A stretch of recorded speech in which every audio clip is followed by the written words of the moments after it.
2026. The time is 5:31 p.m. I am calling the meeting to order at this time.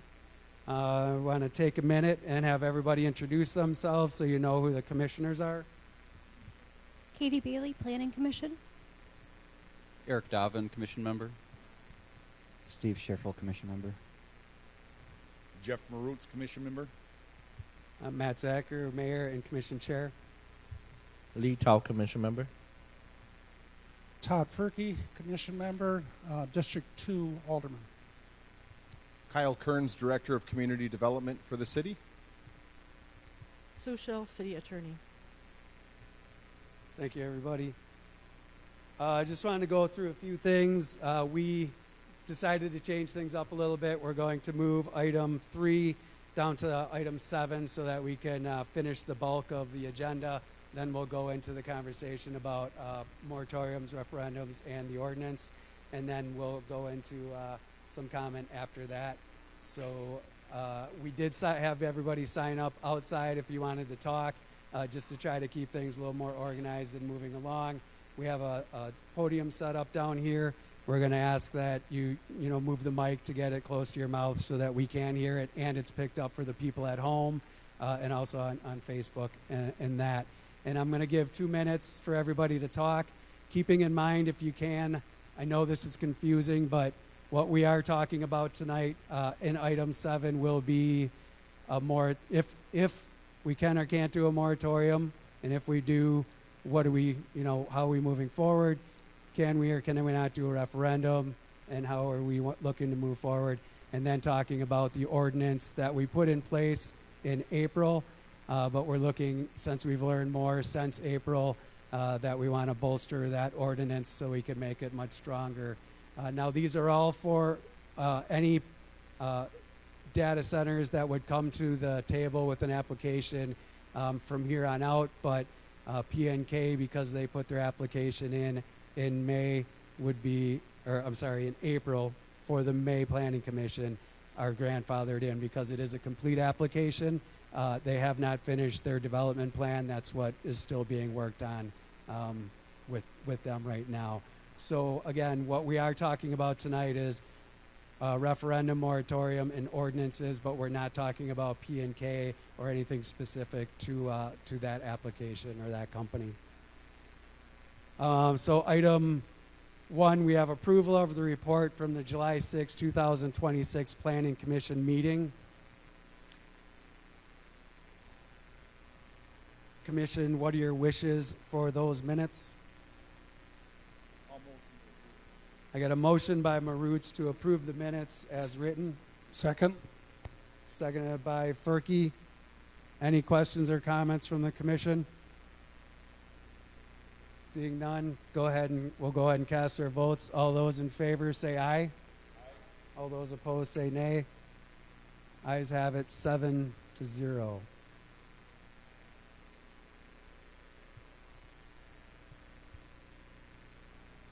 Item 2,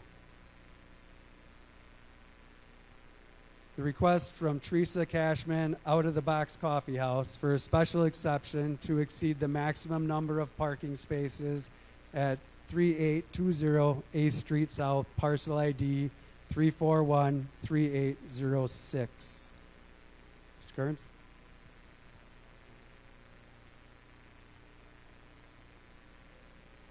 Test 1, 2. Essentially, this request went before the Plan Commission a few years ago. It's a request to expand parking. The city's zoning ordinance regulates maximum parking requirements, and they are requesting to exceed that maximum amount. So again, previously this was approved, but they did not construct the parking, and so the approval expired. So they're essentially requesting to expand parking to the south and increase above the maximum amount. The staff report outlines further detail, and we as staff are recommending approval, subject to the condition that staff shall have the authority to approve minor modifications to the plan, one of which is that the plan did not include landscaping, and that's reviewed at the staff level anyways, so we would have to review and approve that landscaping. And that's all I have. I'd be happy to answer any questions. Commissioners, questions or comments? Seeing none, what are your wishes? I got a motion by Davin to approve,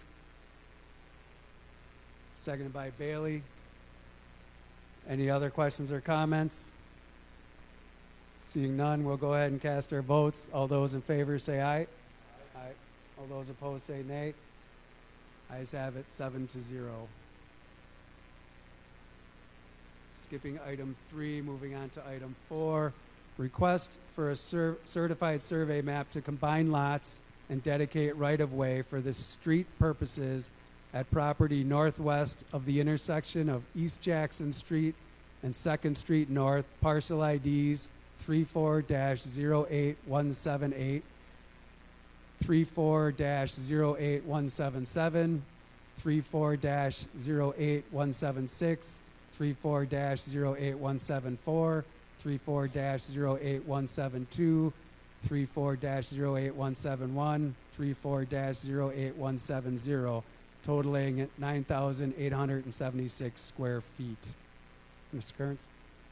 Thank you, Mayor. If it's okay, can I talk about the next 3 items jointly? Everybody okay with that? Yes. They were included in the same memo. Essentially, each item pertains to a street dedication for the Jackson Street roundabout project. So there are roundabouts proposed at the intersection of 3rd and 2nd. And with that roundabout, it includes additional right-of-way. So because the county owns a few of those parcels and the city owns a few of those parcels, we have to identify that dedication on a survey. So the surveys are made part of the packet, and the dedications or the area to be dedicated as right-of-way is identified as well. I won't get into specifics, but essentially the engineering department supports this. We are recommending that the Plan Commission as well, and these items went to Finance and Property last week as well, at least the city-owned portions. But again, I'll preface that this includes both city property and county property. The county are also in favor of dedicating this land. Thank you. Thank you. I still think we need to vote on each one of them separate. All right, for item 4, any questions or comments? I can pass the mic down if you need it. All right. Seeing no questions or comments, what are your wishes, Commission?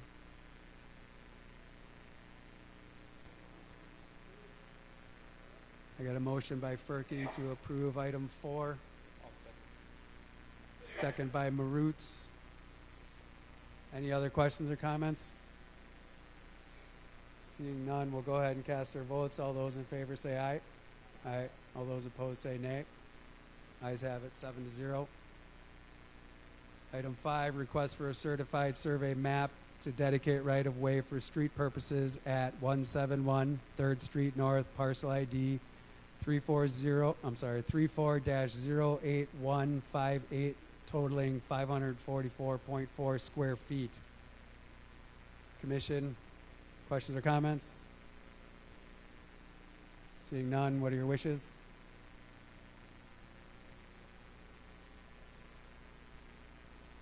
Motion by Schiffrel to approve item 5. Seconded by Tao. Any final questions or comments? Seeing none, go ahead and cast our votes. All those in favor say aye. Aye. All those opposed say nay. Ayes have it, 7-0. Item 6, request for a certified survey map to combine lots, including vacated Market Street and a vacated alleyway, and to dedicate right-of-way for street purposes at 400 Market Street, parcel IDs 34-7751, 34-07747, 34-08151, 34-08161, 34-08160, 34-08149, 34-08150, totaling 329 square feet and 293 square feet along East Jackson Street and 180 square feet along Saratoga. Commission, what are your wishes? We have motion by Maroots, seconded by Davin. Any questions or comments? Seeing none, we'll go ahead and cast our votes. All those in favor say aye. Aye. All those opposed say nay. Ayes have it, 7-0. Item 7, Community Development Department update. Mr. Kearns. I just wanted to note to the Plan Commission that we kicked off our comprehensive plan update. We're looking to rewrite the comprehensive plan over the next 12 to 18 months. Maybe some of you in the crowd were at that meeting at the library a couple weeks ago. We do have a website where we have information pertaining to the comprehensive plan update, and we'll be gathering more information from the public at upcoming farmers markets events and Lunch by the River. So if you see our booth, please stop by and provide some comment and feedback in regards to the city's comprehensive plan.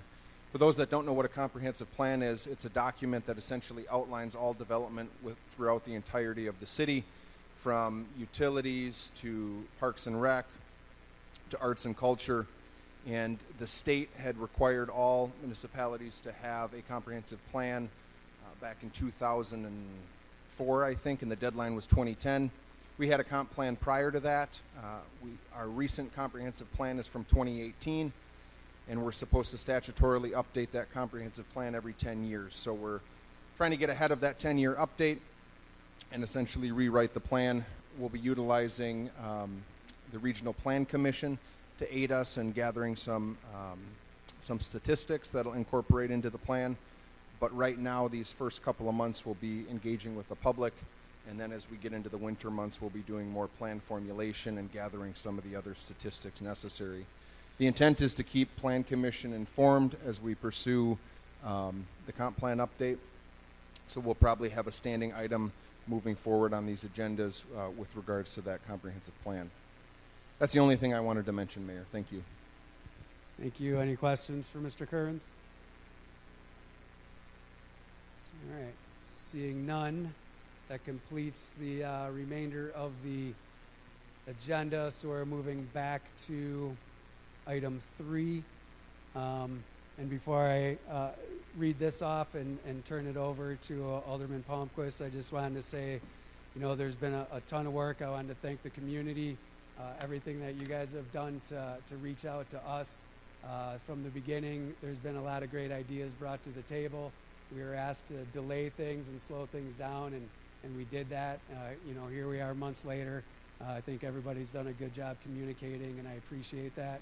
You know, we've talked about community benefits agreements. We learned about all sorts of stuff at the first meeting with Charlie Behrens. So I definitely appreciate everything that's happened since then. I think Alderman Palmquist has done a great job hearing from you guys, not only in the community, you know, face to face, but also on social media, to be able to stay in tune with what we're talking about and what we need to address. So that being said, I'll read off request.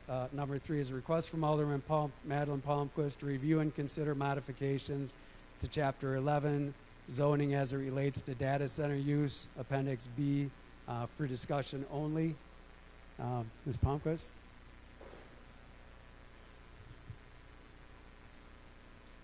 All right. Hello, everyone. My initial draft of this referral came from hearing the community's concerns and learning more about the impacts to a community when a data center is allowed to come and has little to no community control. In discussing the concerns, I found it pertinent to document additional requirements within the zoning code itself. And by that I mean we have an ordinance which only touches or appears to touch a small portion of what our community is concerned about. And it relies on the diligence of the Planning Commission and Community Development to add additional conditions per each application. As the concerns presented apply to all potential data centers, there's a clear vulnerability with this approach. It creates the potential for the city to be inconsistent in applying regulations. It produces unnecessary redundancy, as we would continue to have these surface level discussions without ever being able to reach the underlying end goal, which is responsible development. Prior to submitting my draft, I was approached by a member of the Ratepayers Alliance group, informing me of their goal to move forward with a direct legislation petition and an eventual referendum vote on a moratorium.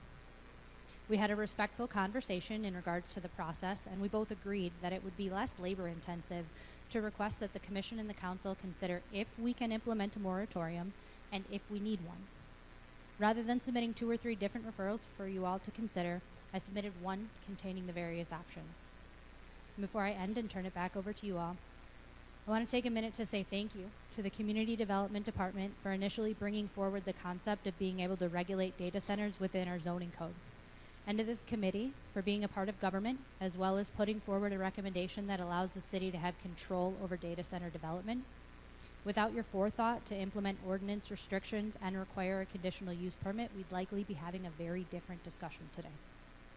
I also want to say thank you to the members of our community,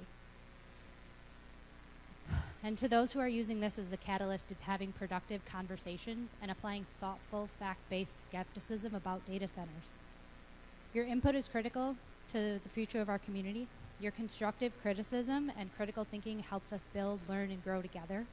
And I sincerely hope that each one of you remain engaged in all aspects of government moving forward.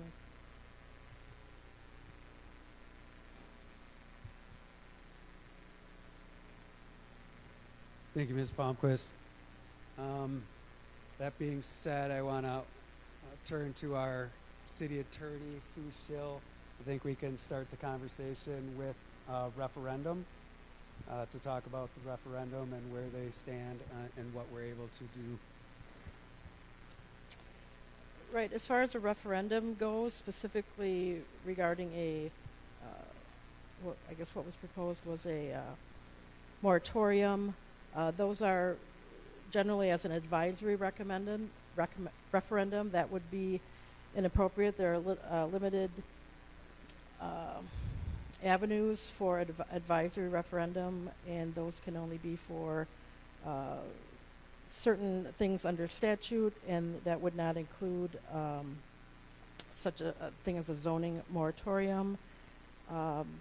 Also, direct legislation then could not be used as a mechanism either because of the basically couldn't be advisory because of what I just stated, and then also the in terms of a binding direct referendum, those can only be in 4 situations. One would be it has to be legislative rather than administrative or executive.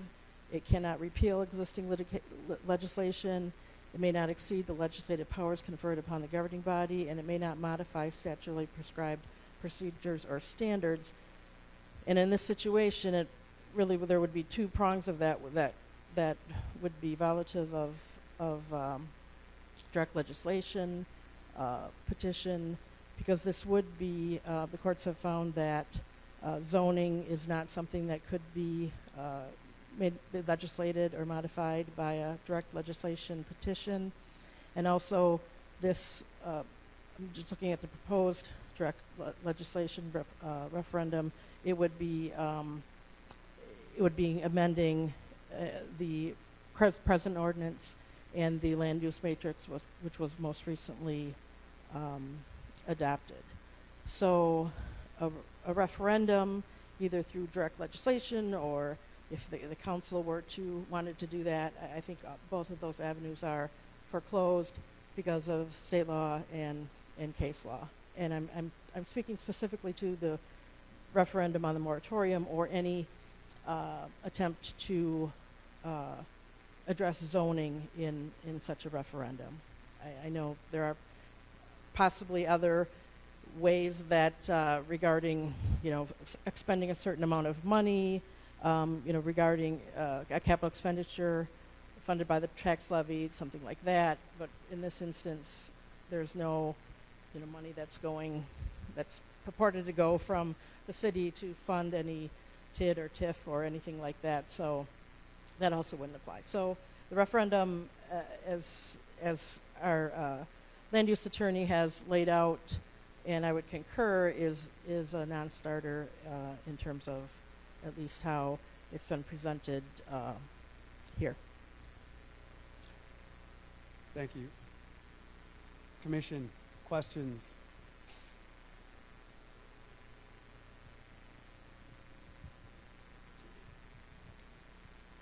Commission, any questions?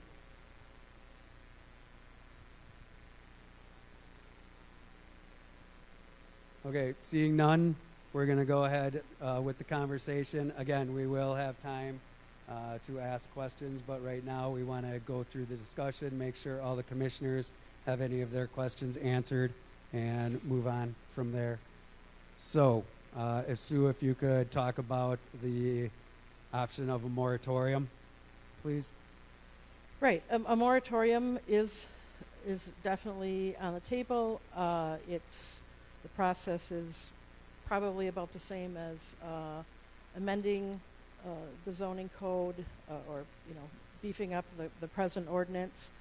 There's a public hearing and public notice that's involved. Obviously, these are all forward-thinking. This neither a new ordinance or a moratorium is going to affect anything that's presently been applied for, and until that ordinance is actually published, anything up to that point would be under the old rules. So, a moratorium. There's a specific statute regarding a development moratorium, and that's one route to go. Some municipalities have actually just said, well, we have the basic zoning power to enact a referendum, enact a moratorium outside of what's called the development moratorium ordinance, which would be in 66.1002. And this what I'm referring to is was in the packet for the meeting this evening regarding basically legal strategies, legal options moving forward for future applications for a data center. This is not anything about any present application. So that it's possible to do a moratorium. There's, as I said, it's the public hearing, the notice. There are some, under the development moratorium, there are certain hoops to jump through in terms of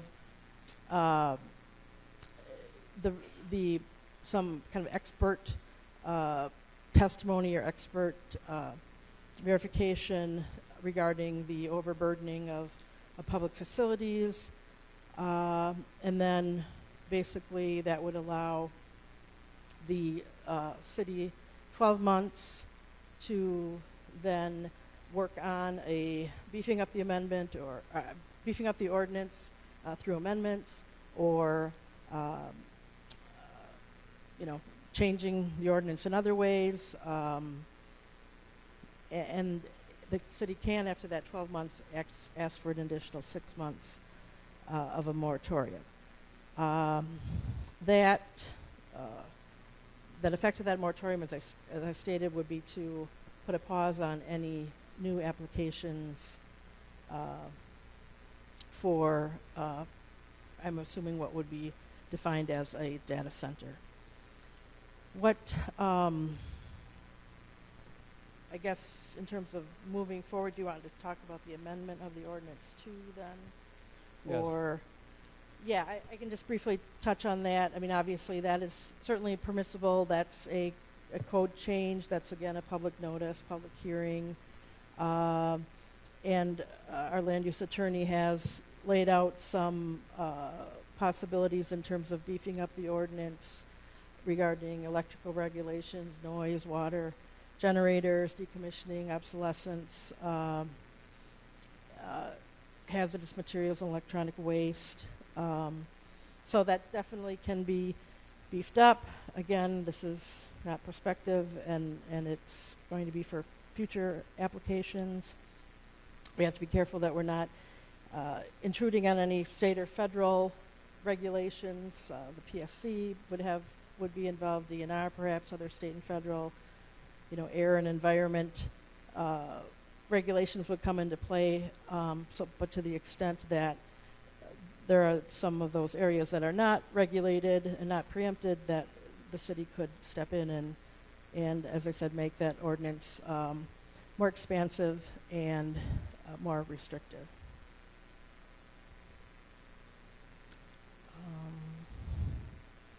Not sure if you want me to go into anything else with this. So really, amend the ordinance is a possibility. Proceed with the moratorium is a possibility. There's also kind of a,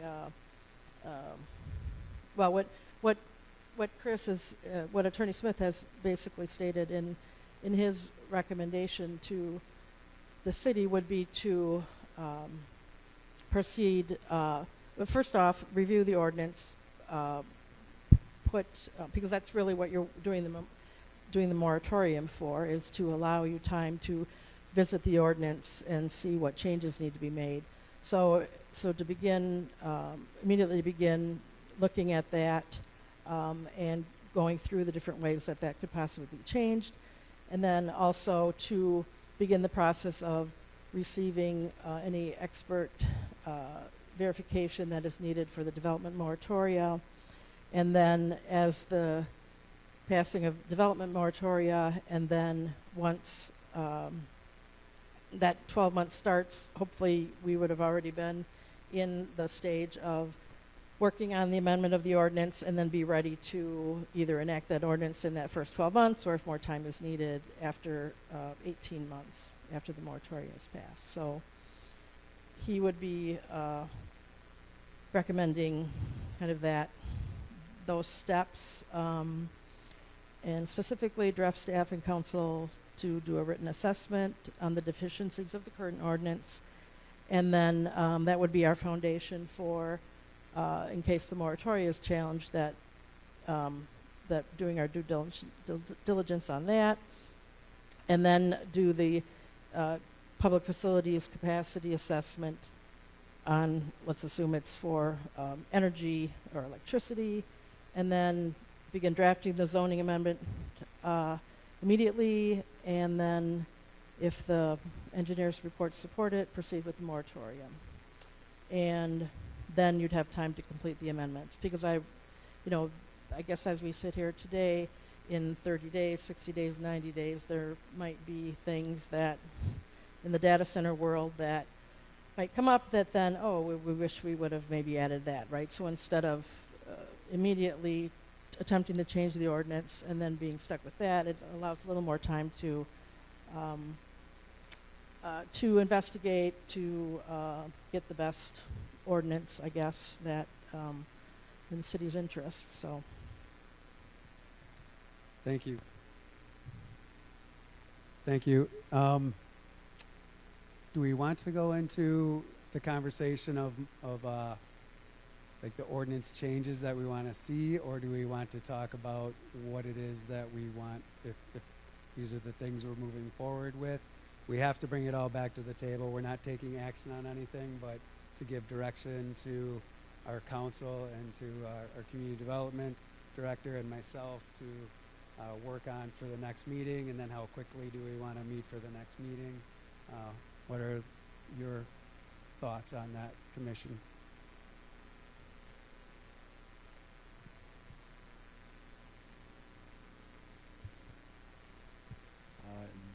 So what does a timeline look like for enacting a moratorium versus looking at amending the ordinance as is? And can we do both? Can we look at making amendments to the ordinance now while that moratorium process plays out? And then if there's things that need amendments down the road that need to be addressed, then they can be addressed at a later date.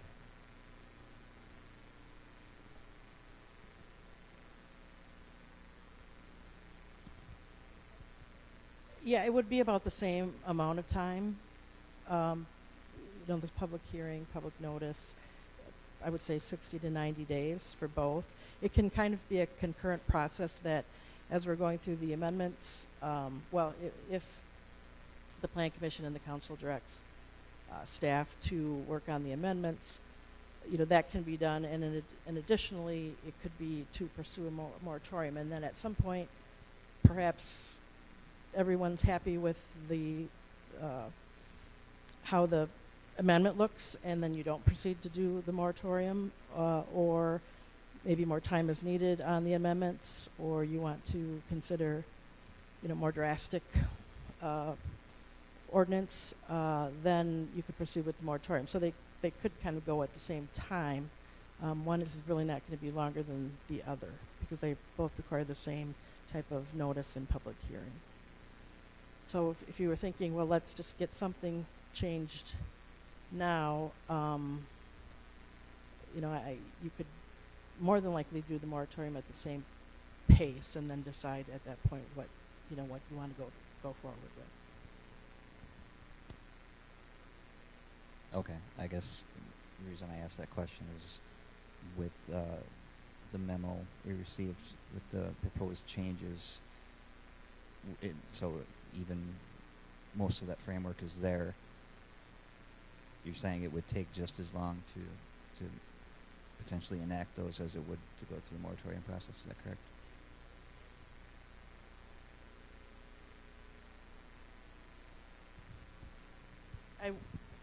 I would say that because right now we're in a position where there has to be another meeting, right, to start any process. So, I would say if your intent is that you only want to amend the ordinance and you're good with that, then go ahead and amend the ordinance. If your intent is to really buy some time to look at this, more time than perhaps in the next 60 to 90 days, which would be as soon as an ordinance ordinance can be amended, then I would say to pursue the moratorium. I mean, you're still looking at amending the ordinance, right? And then you may have options after the end of 2 or 3 months of which direction you want to go. I mean, I would start both at the same time, and I would pursue the moratorium unless, but it's your call on if you're happy with the amendments and you want to get them done, and then at some later point you might consider moratorium, but I would think you would, if you're considering moratorium, the sooner you do it, probably the more that makes more sense. Anyone else have any comments on it?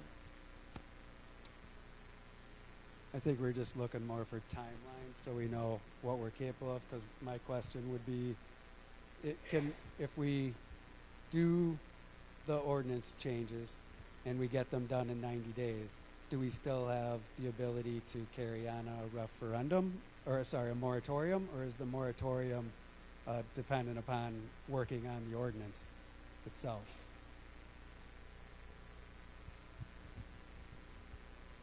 The moratorium is not dependent on working on the ordinance. Well, the reason you do the moratorium is because you're looking at how you want to handle data centers perhaps differently than is in the code right now, right? So I guess maybe I'm not understanding your question. You're saying if we finish the ordinance in 90 days, Mm-hmm. can we still do the moratorium for another 8 months after that, or? Well, right, but then in that 7 or 8 months, then you have applications that are going to be subject to just the changed ordinance and not the moratorium. You'll have to be accepting applications based on the new ordinance, right? Okay.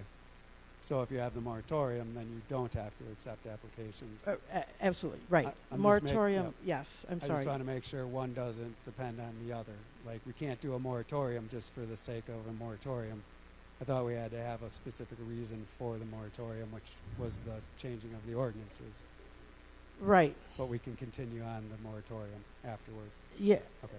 yeah. Well, but part of the reason that you're doing the moratorium is, I mean, we have a recent change in our ordinance, and part of the reason you do the moratorium is that, well, there's something, for lack of a better word, something new, something changed, something. So, I mean, it makes our record clearer if the moratorium is to, if we would do another change in ordinance in, let's say, in 2 months or 3 months, and then in 3 months we do a moratorium.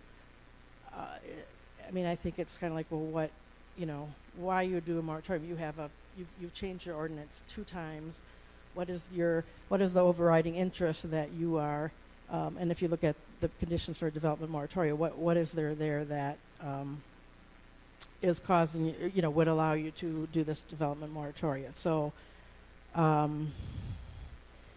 as I said, I would think that to do them both at the same time, and then at the time you need to make the decision, you would either change the ordinance if you're happy with it, but if you're not, or if you want to forestall future applications, then you should do the moratorium. I guess it really depends. We're going to start looking at the amendments no matter what, I assume. So it depends on that progress and, what the planning commission, what the council feels after, when it comes to that point where you have to make the decision. And I guess that's your call on your comfort level with that. But they both can be done at the same time. I don't think it makes sense to change the ordinance and not do a moratorium, and then if you're considering to do a moratorium later, I guess is my advice. Thank you. Anyone else, Commission? All right, it's been a minute since I've sat with you all on the Planning Commission, and I admittedly didn't look up my state statutes regarding ordinance changes before I got here tonight. I heard a 90-day ordinance change, but that doesn't make sense. Couldn't this commission recommend that staff make changes to the ordinance to prepare for council approval in August, and then we're ahead of the game? Because what I don't want is for us to be working on ordinance changes and preparing for a moratorium when we're doing that. We know we're trying, but that leaves an open door for an irresponsible, dirty data center to come along, and we're even more handicapped than we were before.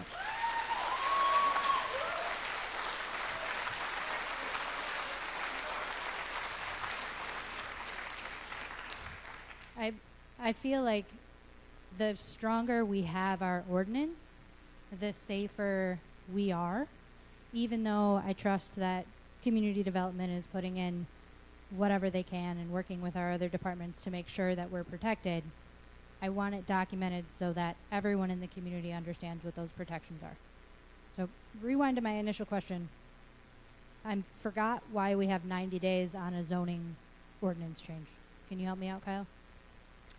Yeah, so typically in the past when we amend our ordinances, we do, for example, prior to doing the data center, which occurred in April, when we incorporated the definition of data center, we placed it in a zoning district, and then we adopted several supplemental standards.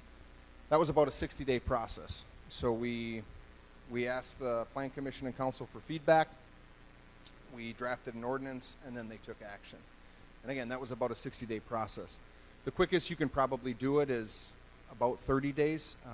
There is a requirement for a public hearing, and that public hearing has to be out several weeks to the paper for posting on the city's website and so forth. So there is a timeline to get that notice out to the public. And then obviously Plan Commission and Common Council are 2 weeks apart. So, when you incorporate that, you're at about 45 days. So it's doable, for sure. It depends on how quickly Plan Commission or Council want to act.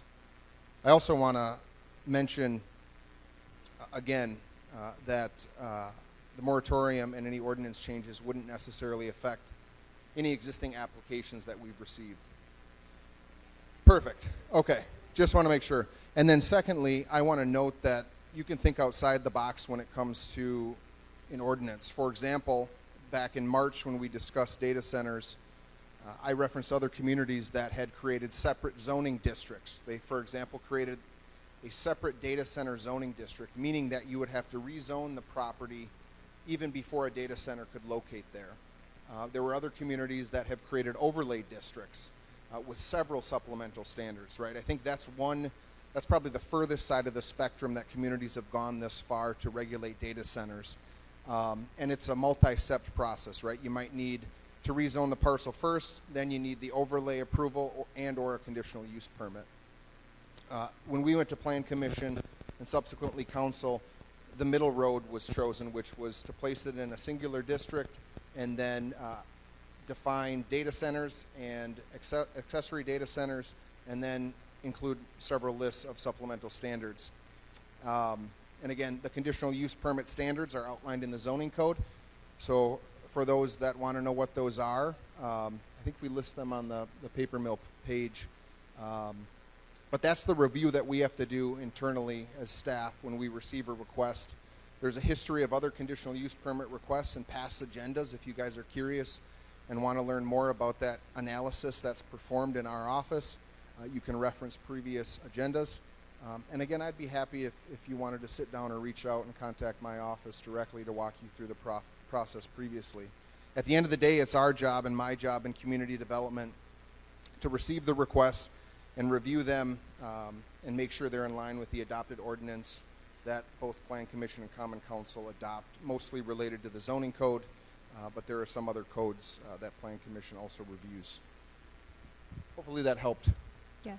So to summarize, what we would want in any ordinance amendment would be things that explicitly prevent an application from coming forward to this commission for discussion. So if we wanted, PFAS removed from any cooling system, if they submitted an application to you and their requirement said that they were using PFAS in their cooling system, you would just send it back and say, no. Our ordinance says this doesn't work. Try again. Is that correct? So it would be my job to bring it, to their attention. So a lot of times with any request, my office is in a position to receive. So today we acted on the exception for parking, right? We had a local business. They came to our office and said, hey, we're looking to get a parking lot permit. And our office then triggers that special exception and identifies the necessary code requirements. They've submitted materials, submitted the application, and then we've placed it on the next agenda. So again, our office is in a position to receive, and we will if, for example, they don't submit the proper documents or there's missing information, we'll bring it to their attention and put it back on them to correct that application. Okay. So you all know my notes on what I would like to see in the ordinance. Pass it off to Katie for questions. Question is, are we limited to the number of times we can modify the amendment? Like if we make a change tonight, is that it? Are we done? Or can we consider this almost like a living document? As we learn more information, we can add additional, restrictions if necessary. I guess I'm curious on how that works. Yeah, I'll comment first. I mean, you can amend the ordinance, at your discretion. I think the benefit to having the moratorium is that it would give you a substantial amount of time to put a pause on any future applications to allow you and to ensure that you've kind of combed through the data center network and are incorporating, things that fit within the community, fit within the context of the locations that you either want to allow them or you want to regulate them.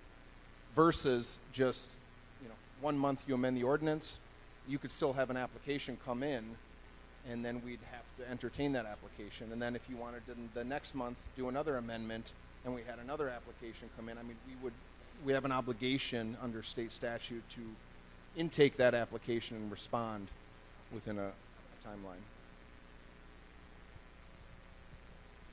I had a question. In regards to the moratorium, it says that we need one condition must apply. So we have to identify something in the ordinance that we don't like. May it be water, electricity, and that starts the moratorium. But then it says that it can only be in effect as long as needed to address the problem giving rise to it. So if we say we have a problem with the ordinance for water and electricity, and 2 months in we change the ordinance to our standard for water and electricity, then is the moratorium done?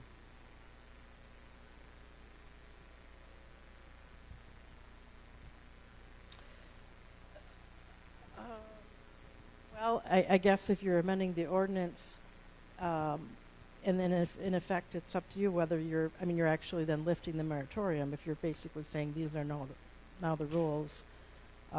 So I'm not sure how, if you can change the ordinance, but it doesn't apply to anybody because you have a moratorium. I mean, ideally you would make all the changes that you would need within the time that you're allowed to have the moratorium, and then the moratorium would go away once you've adapted all of the amendments that you want to make. So,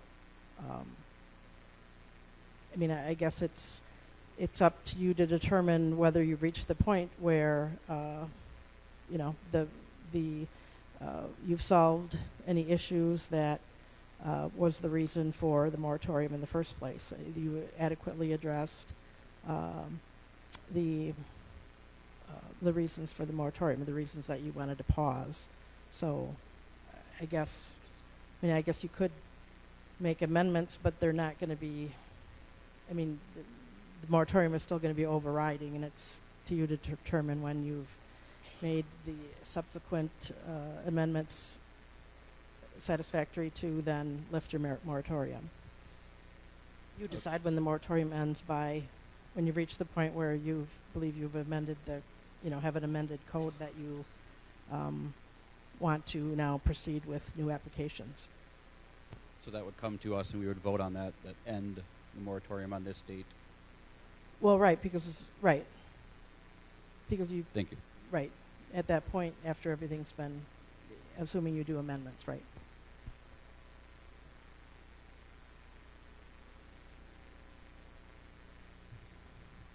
Any other questions?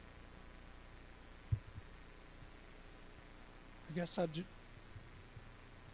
just like to say, too, moratorium does have a sunset, right? It isn't. We can enact one, and you'll never see another application come to Wisconsin Rapids. That's not what a moratorium does.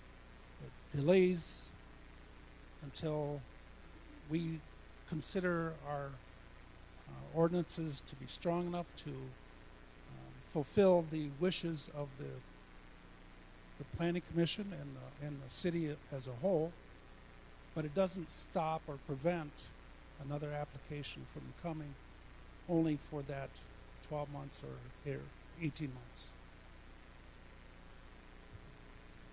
Thank you. Anyone else?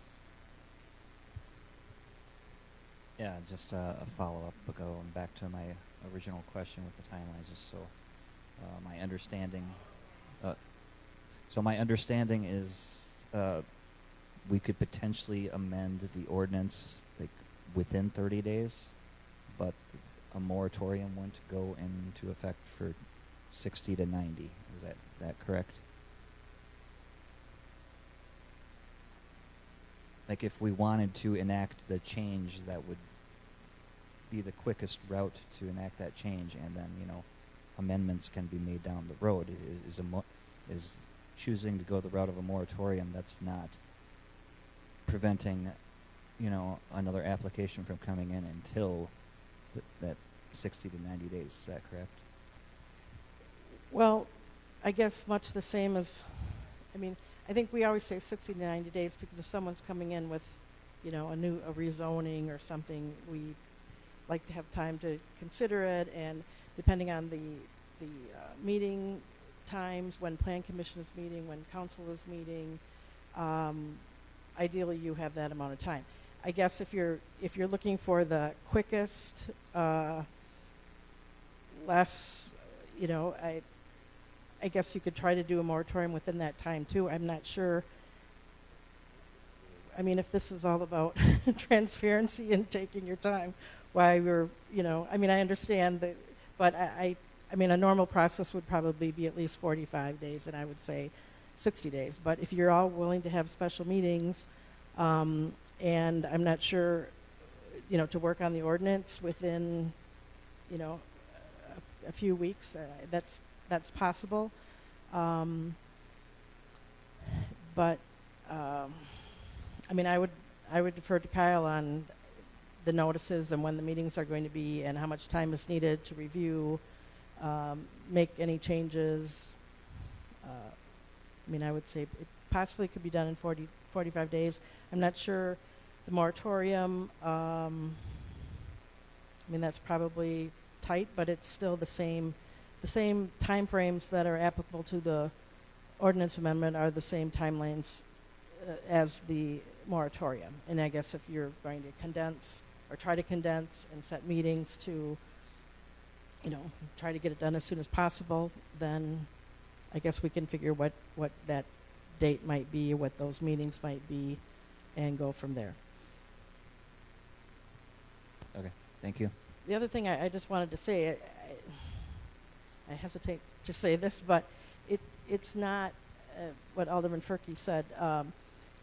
You know, it's possible that this municipality or any municipality could determine that you know, a data center of a certain size or data centers in general are not appropriate in the city.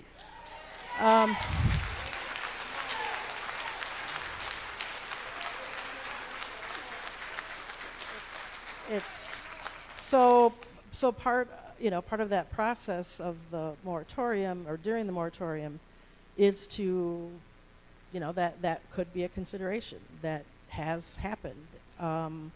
So I think it'd have to be written well, the ordinance, but I think it definitely is an option after a period of time.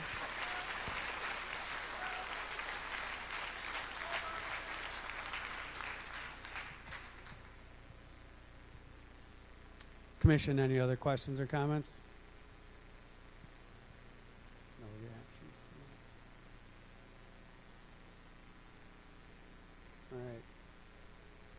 Seeing no other questions or comments, we'll move to public comment. Again, we're looking at 2 minutes.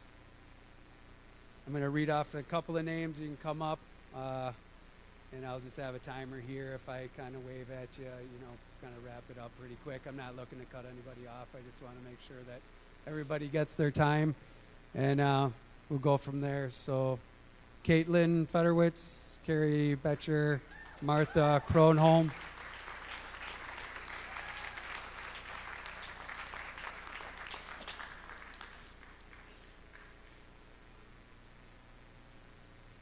Again, if you can bring it close to your mouth, it's going to... Is it on? Okay. Ready?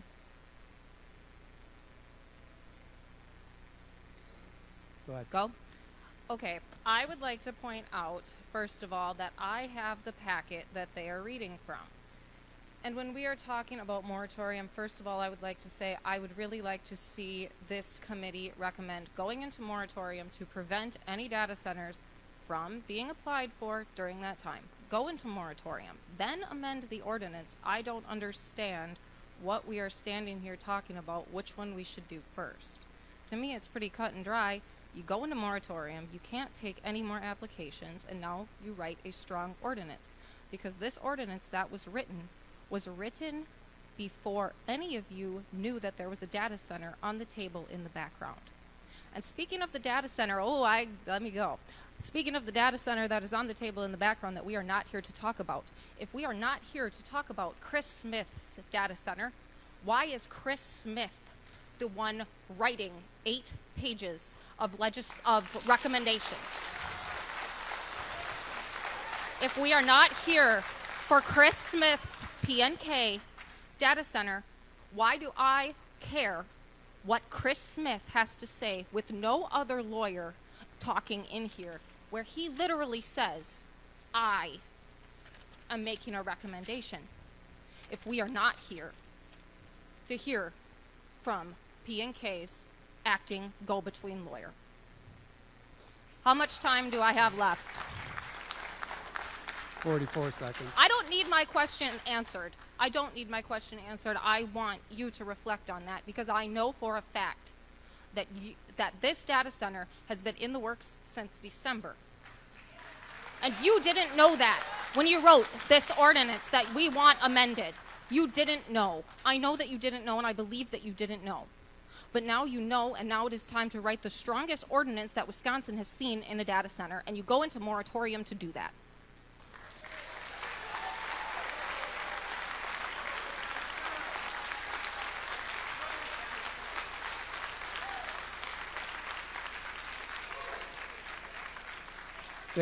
Thank you, Caitlin.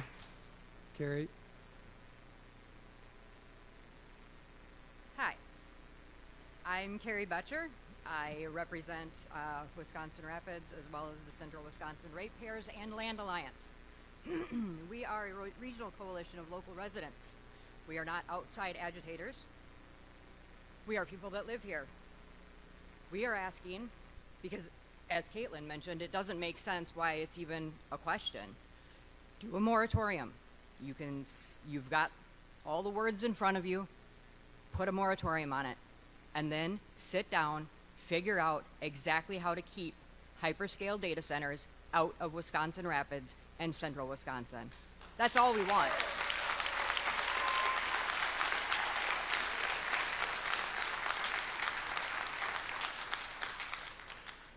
Good evening, Chair and members of the Planning Commission. My name is Martha, and I'm a Wisconsin Rapids resident. Thank you for your willingness to serve our community and for taking on what is undoubtedly one of the most consequential land use decisions Wisconsin Rapids has faced in many, many years. I encourage you to view the proposal within the broader context of what is occurring across Wisconsin.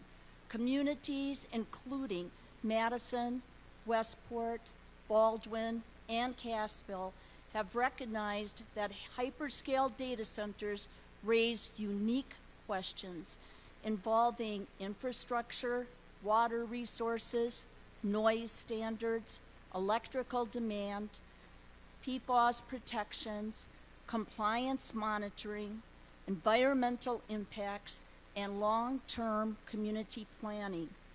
Many communities have chosen to allow time for additional study before moving forward. They have concluded that projects of this scale deserve careful planning before major decisions are made. Wisconsin Rapids has that same responsibility. A hyperscale data center is fundamentally different from traditional industrial development.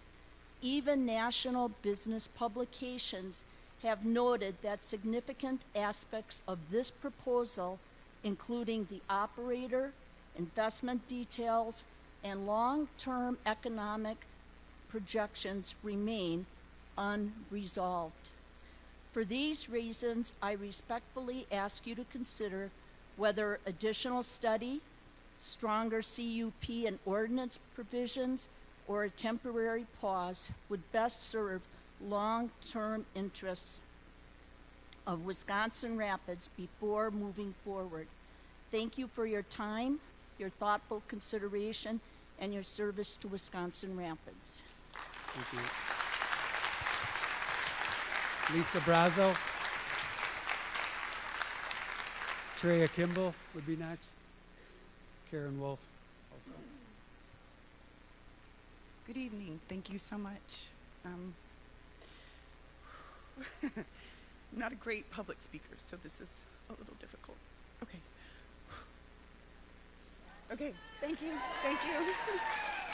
Okay, I want to raise your concern that goes beyond any angle of any single project.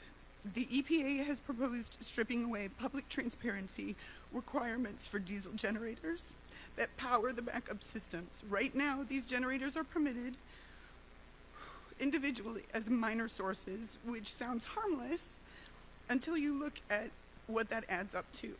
In Northern Virginia, regulators have permitted over 10,000 of these generators, producing pollution on a scale that is the same as a mid-sized coal plant, okay? In permits that never had to add up to their combined impact for any people living nearby. And the EPA's proposal would make it even harder for residents anywhere to see that picture, let alone challenge it. That is exactly the situation this commission is being asked to walk into blindly. We are told that these generators are routine, permitted, standard equipment, but the agency responsible for that oversight is actively working to reduce what the public gets to know about them, right as data center development is accelerating nationwide. That is why a moratorium matters, not because we're against progress, but because better regulatory ground, this ground that we are on, is shifting, and they're trying to make it so that we don't even get to know the pollution that is right next to us. So your ordinance can actually say oh, we don't care what the government says. We don't care what Wisconsin as a state says. Wisconsin Rapids can say, oh no, you never get to hide that from us. You never get to hide that from us. Thank you.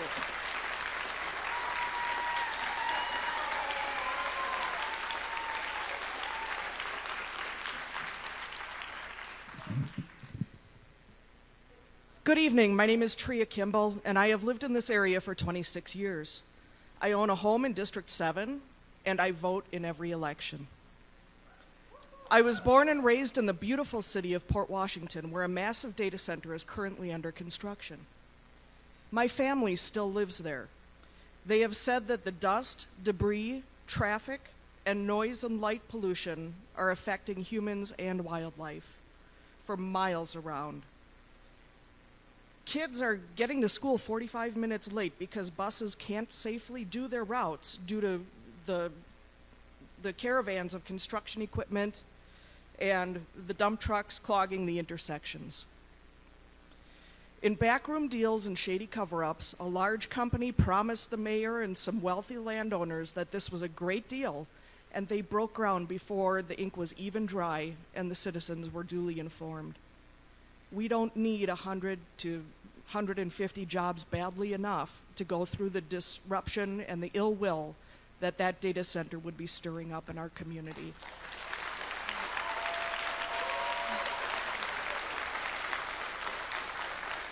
I urge Wisconsin Rapids to slow down and to be transparent and forthcoming with all of your decisions.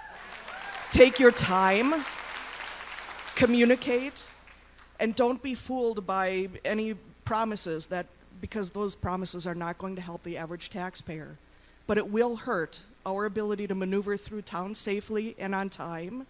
And more importantly, it will disrupt our housing values, our property taxes, our existing water and electrical needs, our climate, and our way of life for generations to come.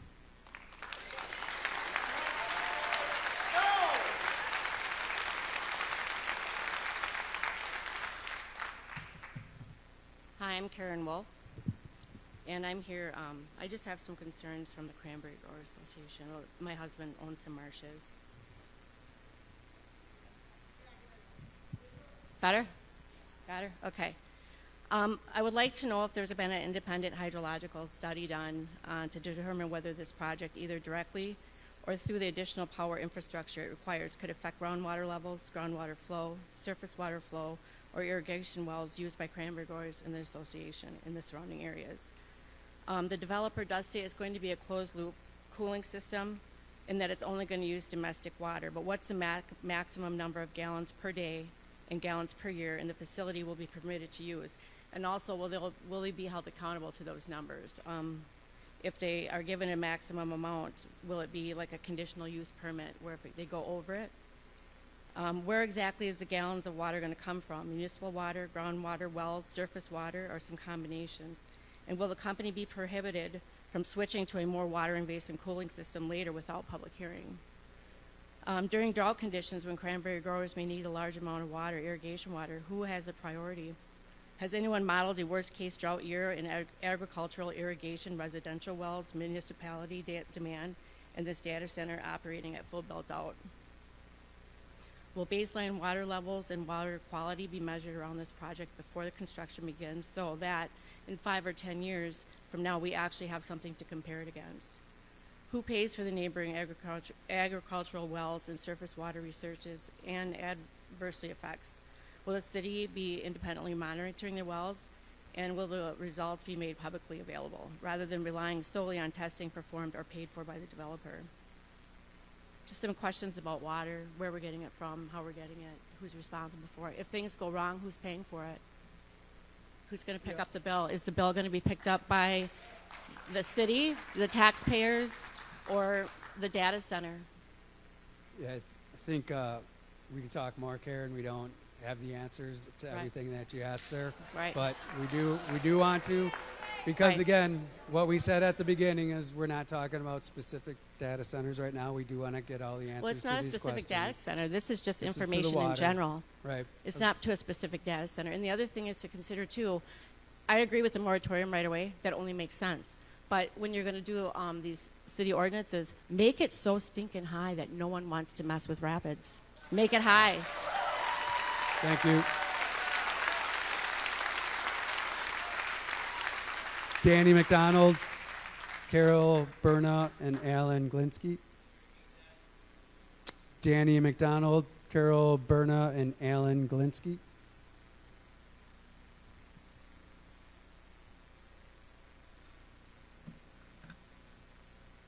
Hi, I'm Danny McDonald.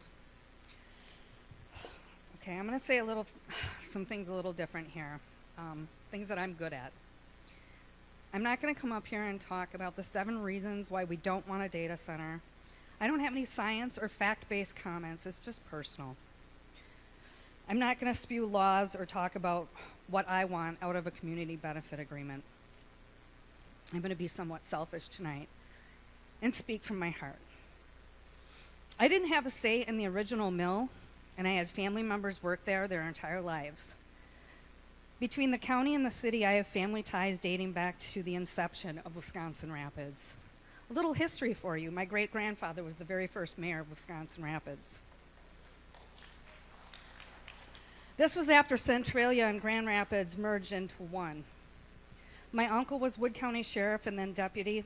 During my formative years, my dad was a city worker. He cut trees from a bucket truck and put up Christmas decorations.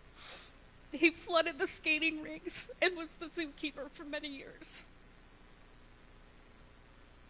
He also shot the fireworks. You might remember that, sight and sound, until we were ousted by our wonderful city government. My first job was at the city, a basket attendant for both of the city pools. I watched the jail my uncle helped build or make happen and get torn down for a new jail from our current sheriff. And selfishly, I'm totally okay with that. That's bringing revenue. It's bringing hope to inmates that are in there, that are struggling. I go in there. I struggle with addiction. I go in there and help those people. You know, this, I can see how, that actually benefits our community as a whole. And that mill, I don't know if this is the reason, but I lost my mom to cancer. She was 40 years old. I was 12. My dad was 59, didn't even get to retire from the city. I was 32. I'm not saying that mill had anything to do with it, but I moved back to the west side of Rapids to be near him while he battled his cancer. I watched that mill decline over the years. I worked there for a little bit. It was a constant backdrop to my life, videos and pictures. I watched it get torn down and I was a little sad. But the stacks that spewed in my childhood skyline was a distant memory, and I'm okay with that. 3 days now, my husband and I launched our boat off of Redden Road, as we have done for 25 plus years. There is no stench in my nose or smog in my eyes as it once was. The motor slowly putting past the old mill site and tears in my eyes as I looked at this complete happiness and serenity, this beauty that this city of Wisconsin Rapids has.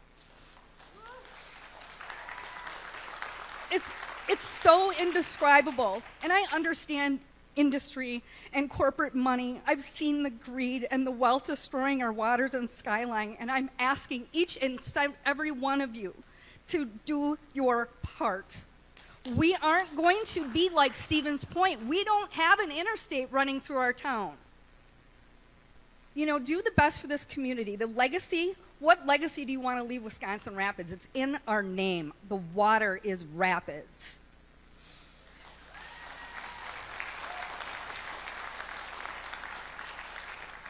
We are too populated to be like a Northwood small town. We are the middle child, the star of Wisconsin. We are just mediocre. We have our issues. And I'm sorry, but Kyle Kearns doesn't have any skin in the game. He doesn't even live in Wisconsin Rapids.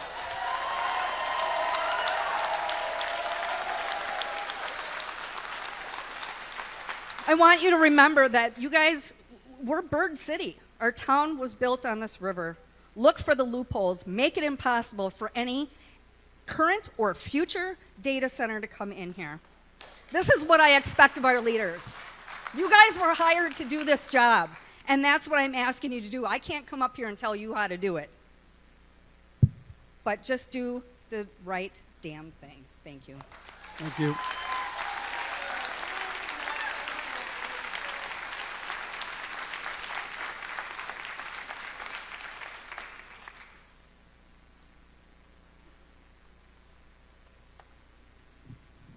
Hi, my name is Carol Berna, and the reason I'm here tonight is about the water situation. I live in Grand Rapids, and our 5 wells furnish water for Wisconsin Rapids and Burin. Now, that doesn't account for the residents that use it daily in Grand Rapids. I haven't been told directly from anyone on the water that they are going to be used for the data center. I've asked, I've gotten no answers, river water or municipal. Can anyone tell me the water they are planning to use? The amount of water used daily? Can they change from a closed loop system to another option if deemed, and how will that affect us? This water is ours, and we have the huge say on the use or the non-usage. If the water usage on our wells goes dry, now what?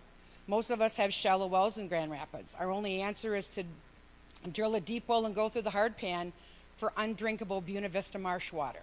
Our aquifers only have as much water, and once it's gone or contaminated, it's gone. What are our homes going to be worth? Would this affect the Burin residents and the Wisconsin Rapids residents? Are they going to have to ration water to million heirs data centers so they can cool properly? How does the data center equipment know the difference between municipal and river water? They should have to be registered just like the mill was. And speaking of regulations, where is the EPA and the DNR on this? I can't even go over my limit fishing and the DNR finds me. On the moratorium, they should have to prove to us the data centers are safe. They should have to prove to us that our groundwater won't become unusable. They should have to prove to us that low-frequency resonant waves won't affect us or our animals. They should have to prove to us that the light pollution won't affect us or our wildlife. They should have to prove to us that our electric bills won't be affected by us paying for all the upgrades needed to run their building. Prove to us that the constant hum of data centers won't harm you. Prove to us that the temperatures in the areas won't go up 5 to 15 degrees as it has been in other areas. Oh wait, they can't because they've been answered by other communities. These are not conditions that already exist and they are unsafe. We all live here, including you, and I would like to think that you would like to listen to the people that voted for you and surrounding areas this will affect, and no means no.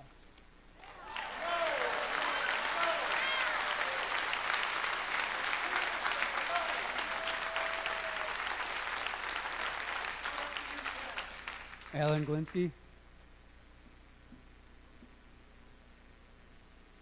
Jonah Jostin is next.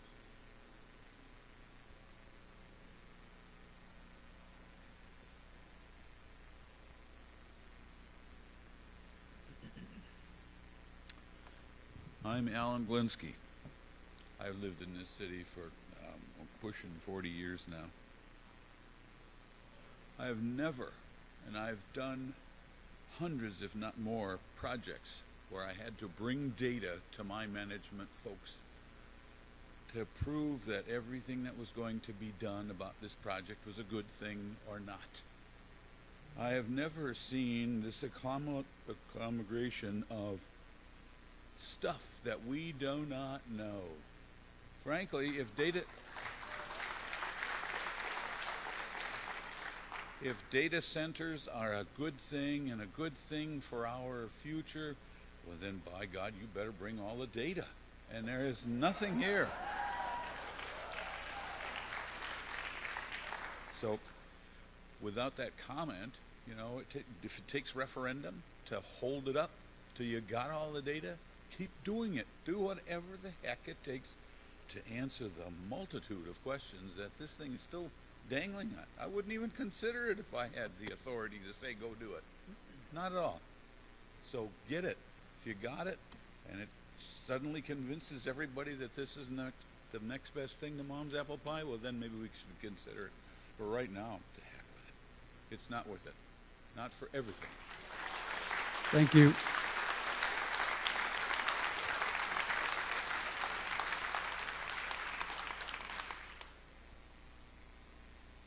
Patrick Darkin will be next.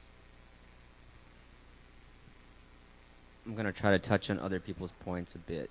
So, if you look at what we got going on, you're talking about how this moratorium can only happen now, cannot affect the current application. Kyle was in contact with the current buyer from December on. So, Kyle, could you have recommended this moratorium earlier? I believe you could, whatever you say or not. This is my opinion. Matt Zacher, I do not believe you came out to the public until the application was turned in these processes, which I believe you were forced to do, whether you admit that or not. That's how I feel. Where we are at now, we're talking about recommending code changes that are going to implement for the future. We're behind. Some of the people involved in this, like, we can't get into it too much, but Chris Smith, who I think should be here, has been said, he's been involved in land acquisition in the past for Foxconn projects. He's had issues with the public. You talk about land acquisition, we're talking about people losing their land. Do you want to lose your land for a power line coming into something that you're not being asked about? I went door to door to get some signatures from people in town on some of our aldermen and some of the things that were said. Not going to get into that. People in town invited me in and said we would appreciate anyone coming door to door with information. They had none. I had 16 older couples telling me that we don't know what is going on. Please tell us. So I did. They were like, they basically have no information from any of you. Why are you not going door to door with this? Why is that not happening? Now, getting past that, we're looking at what we're going to be looking at. We can't, a lady mentioned they only can look at so much stuff. You in your packet mentioned looking at low frequency. I'm looking at you because this is the focal point of the low frequency noises and stuff. Yes, who's going to look at some of these things that are outside of the box? Things that are right now in your face are not, there's no answers for them, like low frequency noise. The heat that cannot be, like we're talking about indirect problems like drought and fires in Canada, and we're talking about excessive heat that's not being monitored. How does this town how does the state get legislation to start monitoring stuff like that? Then if you look at where this is going to go, the promise of the jobs taken, we need an ordinance to protect the people in Rapids. Telling a business like Starbucks, anyone, let's just go to more local, the ground up, that you're not going to have robotic AI orders and you're going to protect the jobs around here. There's so many, but maybe that won't cover this ordinance specifically, but there's fears from the public, and it's okay that we're afraid. We should be afraid. There's no answers here. Every community is having this. Kyle, I don't know why you didn't bring this moratorium up earlier. I don't know. I'm not happy with it. Let's see if there's anything else before I walk away. We talk about being a shining example. I think we've already kind of not done that. The DNR cutting back on funding and water protection. We don't do PFAS. We don't do, as far as I can tell, in many municipalities, they don't do like pharmaceuticals coming out. We're already not having clean water. The DNR put reduced money towards like musky fisheries and stuff. We're looking at waterways that are not going to be as nice soon. What can we do? You're talking about doing a moratorium. How can we actually improve? Let's use this moment now to make cleaner water. Let's start testing the PFAS. Let's start testing for pharmaceuticals. Let's make it better, right? And then the final point, we talk about water usage. It's a closed-loop circuit, but in the actual packet that you put out before this, it explicitly says we're going to keep our legalities open to changing schematics, as in like it's a closed-loop system, but there could be a better idea. There is no guarantee on any of this. We're just going to change on the fly with anything that pops up. That's a new, it can't be studied at that rate. How can you study this stuff this quickly? You can't. You're not qualified. This should have been federally brought down. It was not. The states are figuring it out. We can't. People are not happy. You need to go door to door. You need to put more information out. It is up to you guys to be truthful, right? And the final point, you talk about water usage. As you discuss bringing in massive power around, well, what do those places do? Coal, nuclear, steam, whatever. I'm not an expert. You guys are supposed to be.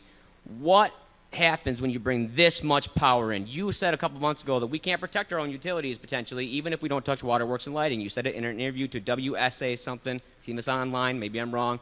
What I heard from you is that there's no guarantee, because there's no federal protection, that we can necessarily protect our utilities around here when they bring this infrastructure in. If I'm wrong, I'm sorry. This is what I got from it. I might be wrong. Regardless, what I'm telling you is how can we say we're protecting this much water in a closed-loop system when you already said you're not going to necessarily do the closed-loop system? That doesn't make sense. As we're drawing power around it, all the power you're drawing around uses more water. Are you going to look at the broad water usage or just right here, right? Does that make sense? What if we're using way more? It's an indirect footprint is what it is. You're going to be drawing power from our neighbors. How are they going to feel about it when their wells run dry? Everybody here, talk to your neighbors. You would be surprised how many people would like a conversation about this, not from them, but from you. And how you feel. There you go. Have a good day, everybody. Patrick Darkin. Patrick Durkin, and then Grant Demmel. Patrick Durkin, and then Grant Demmel. Ginger Murray.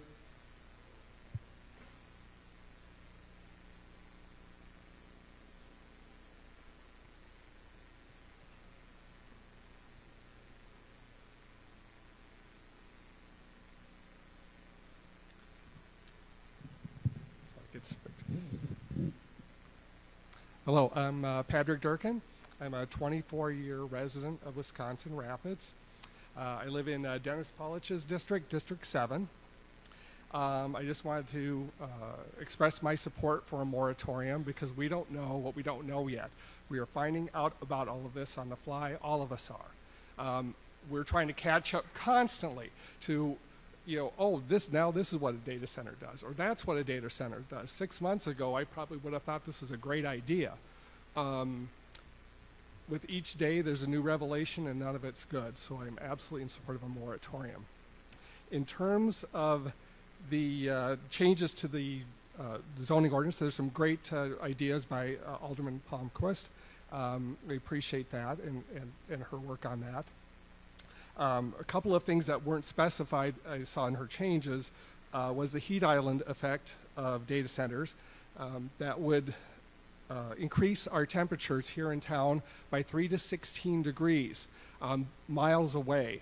I'm not sure about you, but I don't want any hotter summers than they already are, not by 3 to 16 degrees. So the zoning ordinance would need to address that or make the developer address that. It does not address infrasound, which will sicken anyone within a half a mile of the data center. That is an even worse effect, I think, than the actual noise, is the noise that we can't hear and the effect that it's going to have on the people within a half a mile of that data center, including a senior center, including anyone downtown. Any events that we have in town are going to, that is the gathering place right by that data center. And anyone that's close to it is going to feel the effects of infrasound if that's not addressed. And yes, and the Boys and Girls Club.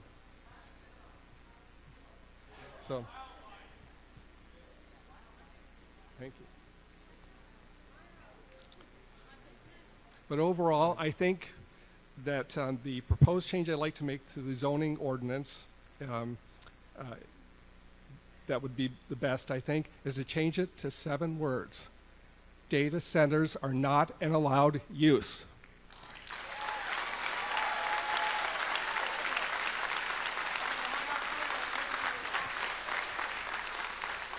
Thank you, Grant. I also have some additional documentation I printed from you, or that's available for you to review. Okay. All right, I was talking to them directly, sorry. I'm Dave. So I printed out some additional documentation for you to re-review about the revival project. So there's 10 pages. I want you to focus on those directly, because the big thing that you left out during this zoning of this area is the mill area. You have all these pages of your future plans for this city of our downtown, the center of our city, at the crossroads of the river. You've excluded the mill. How is that going to impact our future plans of it? Also, teachers don't approve incomplete assignments. Why are you moving ahead with something that's incomplete?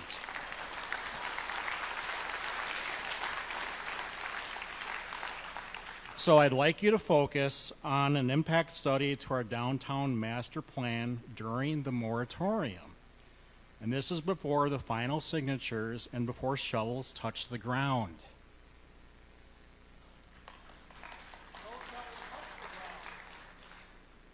My suggestion for this area and the old mill area, since it's located in the middle of the state, and the riverside is center to our town, and similar to the four corners of Colorado, New Mexico, Arizona, and Utah, this Wisconsin zone is ripe for a literal monument for tourism, committee, and travel destinations, like a theme park, year-round interior flea markets, and ghost kitchens. Millennials and the youth of this town need the space to thrive again and foster local growth that they don't move away.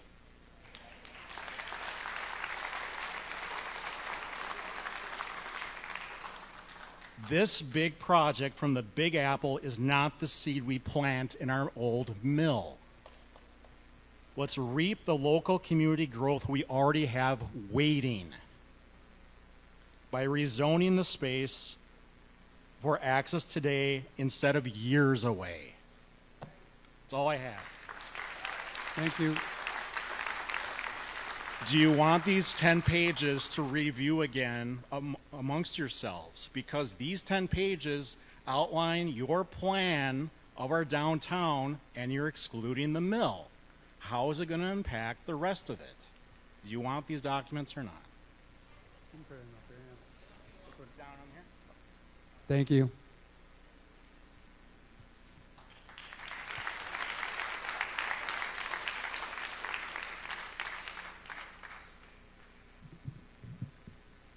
Thank you for all that you're doing and being a servant to your public. It has been quite a loud response that you've gotten from your public today. My name is Ginger Murray. I live in New Lisbon. We share this thing called the Wisconsin River. I am one of the neighbors that I think Jonah was speaking to. I'm a former city attorney of Crandon, and I dealt with Exxon trying to bring a mine to our community by starting with backdoor deals with our local governments.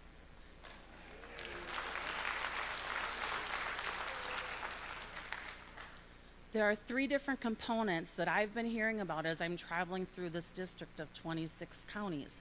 Everybody is talking about data centers. You're not alone. We look at that from the local level, which is where you're sitting. At the state level, we're going to have a pretty good insight into where we're going based on these elections that will be held tomorrow. You've heard about how different gubernatorial candidates, they all have an opinion on what they will lead at the state level. At the federal level, if elected, I will be looking to reaffirm and give weight and abilities to our Clean Air Act, our Clean Water Act, and give real authorities to our Environmental Protection Agency to assist you from the federal level. The state governor and the state legislature will be looking at this and how can we help you with the DNR, who is deeply underfunded at this time. I think your crowd has very clearly told you that they want the moratorium so you can stop any further applications. And I think they told you pretty loudly that they want you to amend your ordinance. I can share with you ideas that have come up since I've been campaigning in December. Things like an independent impact statement from an environmental perspective, an independent impact statement from an economical position, also requiring cleanup funds be deposited up front like we have for PECFA.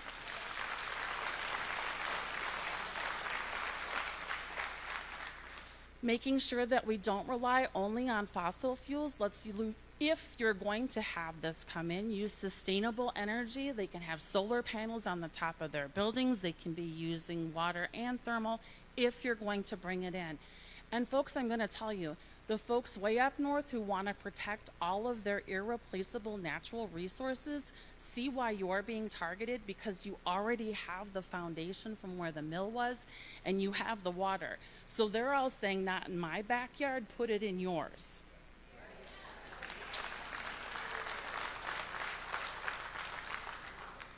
I agree with what the gentleman just said about there are many alternatives that the people in your district are looking for. Specifically, we are running out of affordable housing.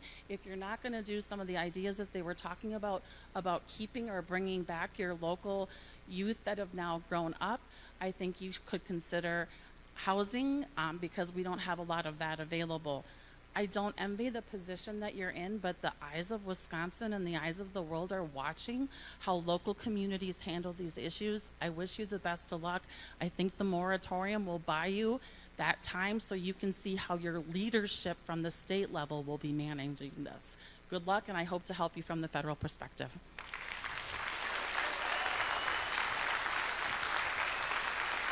Thank you. Luke Merritt. Luke Merritt and Andrew Kirkpatrick.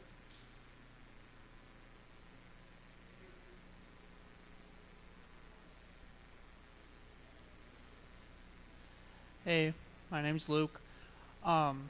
Seems like the lady that left was the only one that did any research.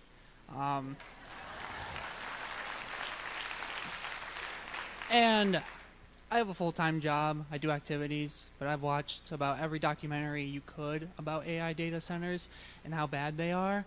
My question is, if there is one that will be built, will you guys move towards them so you know how it feels? Will you? Will you? Will you move towards them to hear the noise, to see the disruption? I mean, if you're gonna put one in, you might as well move to them so you can hear and see the disruption that's being caused. Don't you think? Nothing? No words? You gonna say anything? Go ahead, sir. That's my question. Are you going to move towards them? If you're gonna be in charge, are you going to face the consequences? I will be here too. I live in the city. Yeah. I live about a half mile from here, so I take it just as serious as everybody else does. Thank you. Anyone else got any words? I don't know where you guys all live. Are you guys gonna move closer? That's my only question for this. I mean, it doesn't seem like you guys have done any research. I mean, No, I'm not going to stay. I'm not going to move. I'm sticking where I am. are you guys getting paid Put a lot under of the blood, table? sweat, and tears into that house. Are you getting paid under the table? What's that? Are you getting paid under the table? Nobody's getting paid under the table.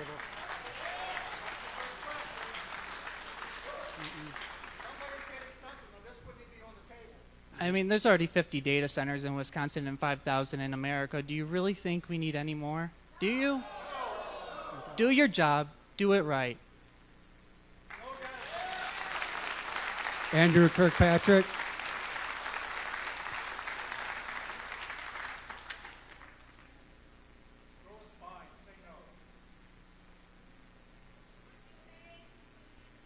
Andrew Kirkpatrick.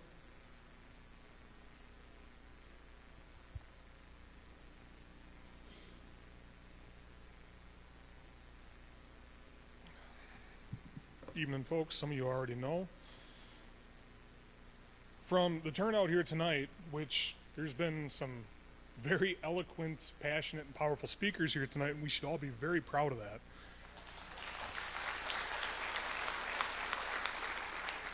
From the meetings like tonight that have been publicized and other events as well, and just a simple drive around the community, seeing the signs, no data center, it's quite clear that the electorate here is not in favor of this project. Ms. Palmquist, who, took off, her and I have not seen eye to eye in the past on things. She brought this forward tonight from a reaction from PNK Group, or in reaction to the PNK Group project.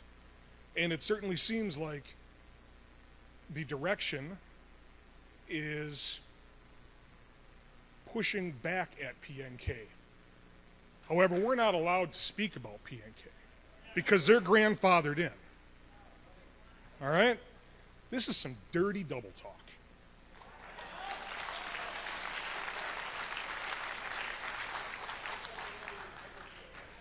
And thus far, and I find it funny here because the last time that you and I spoke, Matt, was at the ATV ordinance, and you kind of joked, hey, come down to chastise us again. Sure have. Thus far, the actions of the commission, the council, and the mayor have been little more than the appearance of a rubber stamp for the developers.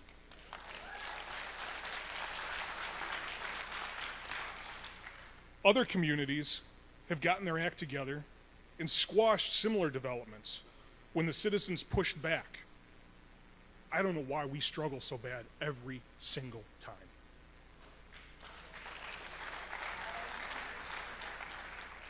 They've got millions of dollars to spend to steamroll this community. And we need you to act quickly on our behalf.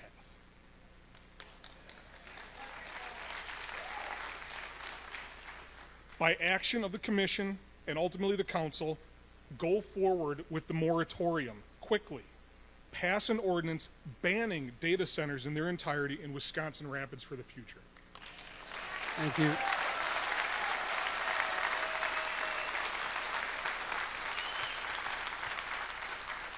Mike Schmidt, Kim.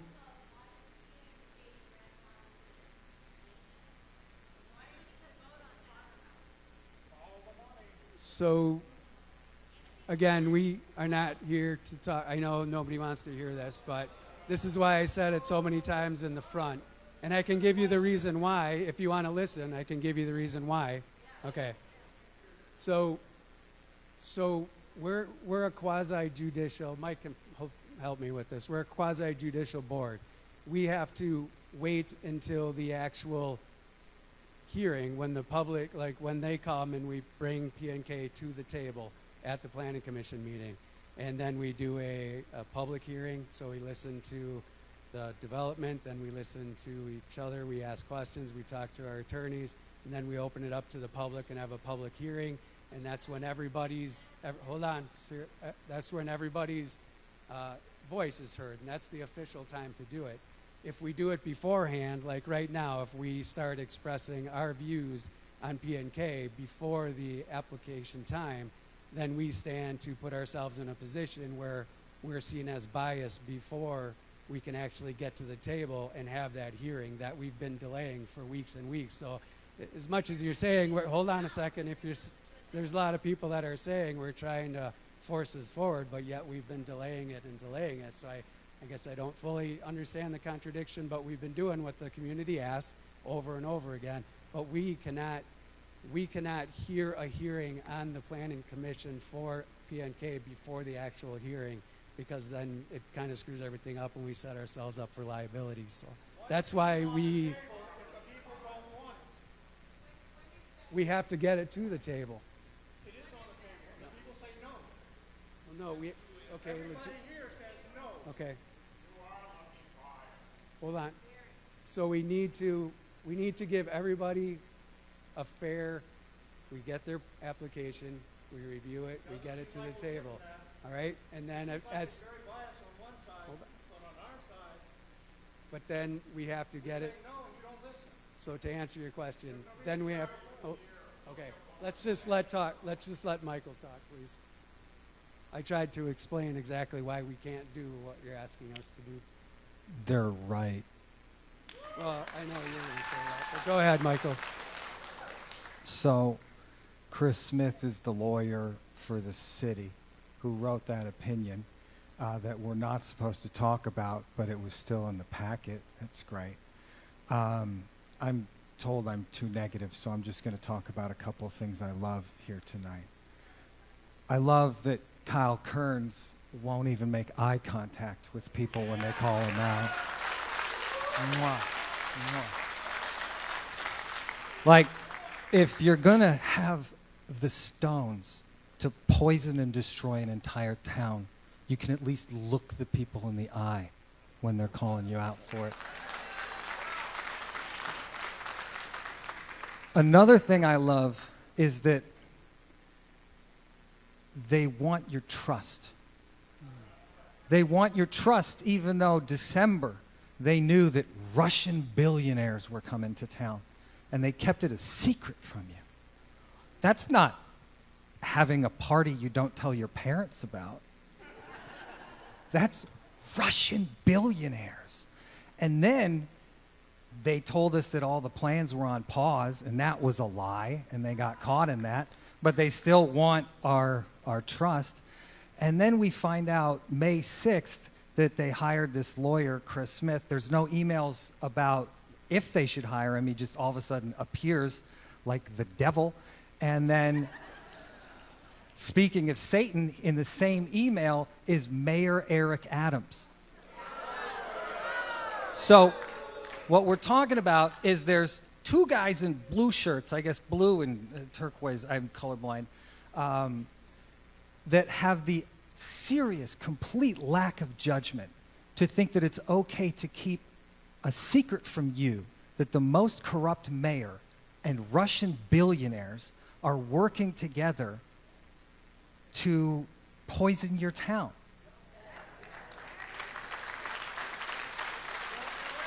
And when they get caught, they have excuses. Well, we don't want to seem anti-business. Okay. Okay. Well, apart from the fact that almost all of Wisconsin Rapids' historic businesses, the cranberry growers, the mills, Renaissance Learning, have all come from people in Wisconsin Rapids, I don't think legitimate businesses are going to be scared away by the fact we didn't open our pants for Russian billionaires. And Chris Smith, in his advice to people that he wrote, I mean, he works in all these places getting data centers placed in the cities. He doesn't get hired to the next place unless he gets a data center in here. And he purposefully gives bad advice. And you heard Attorney Schill read through it when he says that you can't change any existing law using 9.20. That's not the law. It's you can't repeal. You can make a new law. Right? And if he was given good advice, he would tell you how many votes, how many signatures you need in order to get this piece of legislation and how fast it could be on. Do you guys want the answer to that question? Look at that. 1,013 signatures. You don't even have to notify the city clerk. And then it goes in front of the city council, can't be changed at all. They pass it or they don't. And then if they don't pass it, it goes on to you the very next election, as long as the next election isn't less than 6 weeks away, and then it gets bumped to the next calendar. 2 minutes is up. Thank you, Michael. Yeah, Kim a lot of Holbrook. people's 2 minutes is up. Kim Holbrook, thank you very much, sir. Kim Holbrook is next. So, yeah, a lot of people went more than 2 minutes, Matt. Matt, are you Just go infringing over on 2 my minutes. right of free I've already speech to gone petition over the 2 government minutes, for sir. redress of my grievances? Are you treating me different because of the content of my speech? 2 minutes Oh, I is would up. hate for that to happen. So we should give an actual positive. So Maddie came out here. She's got a young kid. She did the research. She did the work. Let them know how much you are grateful to her. Give her a standing ovation. Everybody on your feet, clap for Maddie for sticking up for you.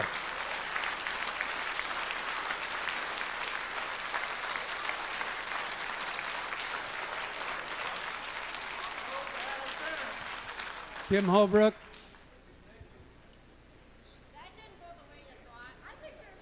Kim Holbrook.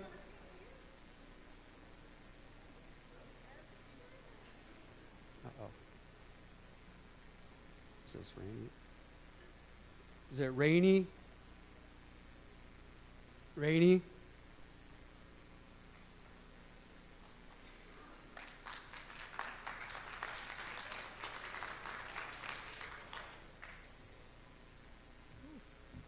Thanks for your time tonight, guys. I'm kind of fuming, so bear with me. I wish my alderman hadn't left, but I did want to go through the definition and the role of an alderman because I think even District 7 needs a reminder. The purpose of an alderman is to represent the specific residents and interests of a distinct neighborhood, district, or ward. They act as a vital bridge between local citizens and City Hall. A constituent service includes representing the concerns and complaints of local neighborhood residents. As others have said, we have plenty of constituents that, period, don't want this at all. I think you really need to take that into consideration. I'm kind of jumping around here. There was another comment where we don't need the 100 to 150 jobs. I do want to clarify that P&K at the library did verify that jobs would not be a benefit out of this deal at all. They did, that was, I think, the only answer we got out of them. They wouldn't or couldn't answer anything on the tax revenue, no ballpark figure when we'd see it, if we would see it. Most other cities do wait 10 to 20 years. We'll go with that. Yeah, I guess overall, even to consider working with this inept developer, you really either have to be stupid, naive, or bought out. That's it. It's one of the two, because they have given no proof of transparency. They still haven't submitted a completed development plan. They haven't given us anything. And to even consider working with them, stupid, naive, or bought out, and those are the only options.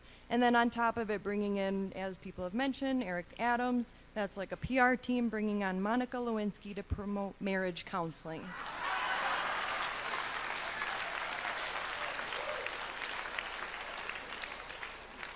I am fuming because of the lack of transparency I feel that we've gotten. I would urge the community to truly not trust one word that we hear, but to trust action only. And I understand my alderman got a standing ovation. I will not trust anyone in this process. I will only trust action. Because my alderman, as of 3 months ago, said, I love you as a person. I especially love that you're passionate. Nothing's changed on my end. This annoying feistiness, passion that I have has not changed.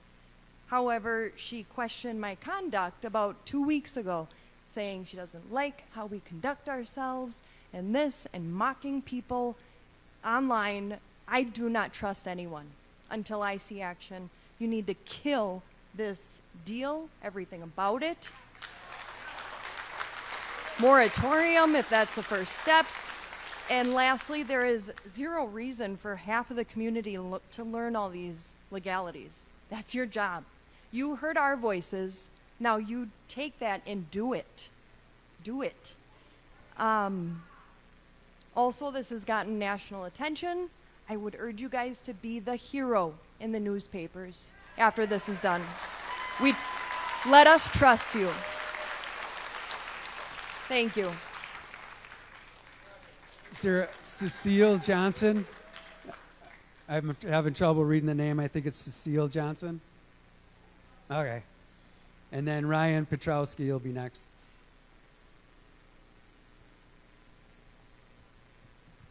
I'm a little shorter.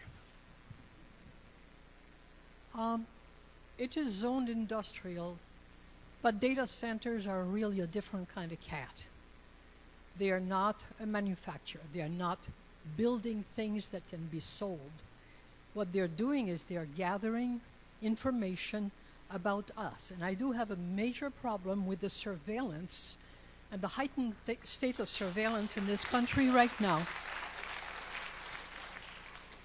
Examples of data about you: name, address, phone number, email, credit report, police reports, what you bought, from whom, your car, where you've been, health data, they can get that from your meds, insurance, political party, causes you give to.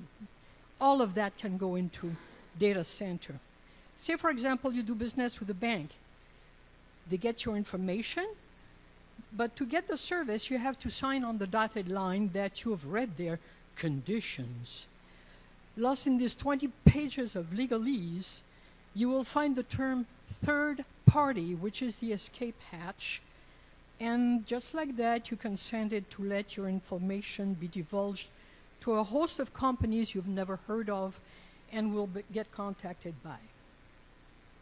Now, I understand why our dear mayor would want to do something with this eyesore. Maybe it will create a few jobs and maybe bring in some additional tax revenue. I understand why government, big government, wants data centers. They can keep the populace in check, and they can draw a rigged map that will give their party an advantage. I understand why large commercial interests want data centers. They can target you with unsolicited emails, maybe hit you with what is called surveillance pricing. That's a new thing where they can target you and make you pay more. It is algorithmic price discrimination. It uses individual data like browsing history, location, device type, to change what different people pay for the exact same item at the same time. But I still cannot understand why we, the people, would want this thing in our town. There's no reason why we would want it. We are not getting any advantages from it. We're just getting our beautiful city damaged, our water damaged, but tangibly, what are we getting? The shaft. That's all we're getting.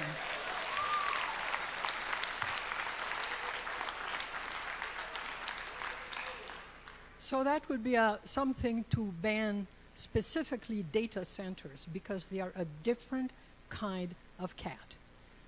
What they produce is the information that they've stolen, because you know that nobody reads those 20 pages of legalese. We just sign on the dotted line because that's the only way we can get the service. But they take that, they pass it on to third party, who pass it on to their third party, who pass it on to their third party, and eventually it ends up in a data center. Now, what is the product exactly? The product is decisions. Decisions that will be made to keep us under their thumb. And that is absolutely unacceptable. It is not a product. That's all I had to say. Thank you very much. And Thank you. I do not envy your position. You are really between a rock and a hard place here. Ryan Petrowski. Dave Classman is next.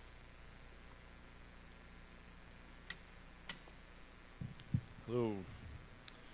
I hate public speaking with a passion, but here we go.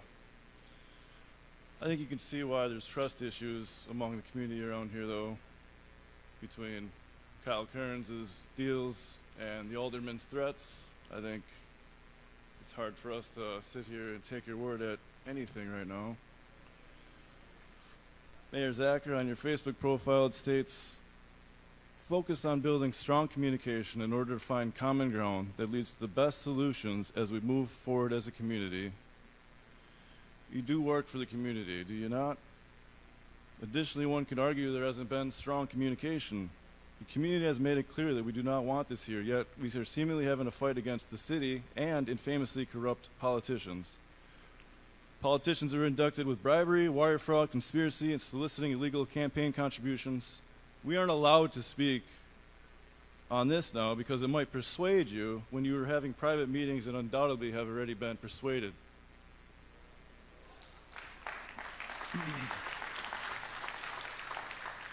While we weren't allowed to be there for these meetings, why couldn't you organize a meeting before we all started planning the city's future without us? How do you expect the residents of Rapids to trust you after this? How do you expect us to trust the aldermen when they're threatening local businesses and lying? Stop pretending you have to remain neutral and stand up for our city and our community that you're supposed to represent. Families will leave if this happens. I will be one of them. Thank you. Dave Clashman. Dave Clashman. Classman. Okay. Alex Ludwiak. Alex Ludwiak.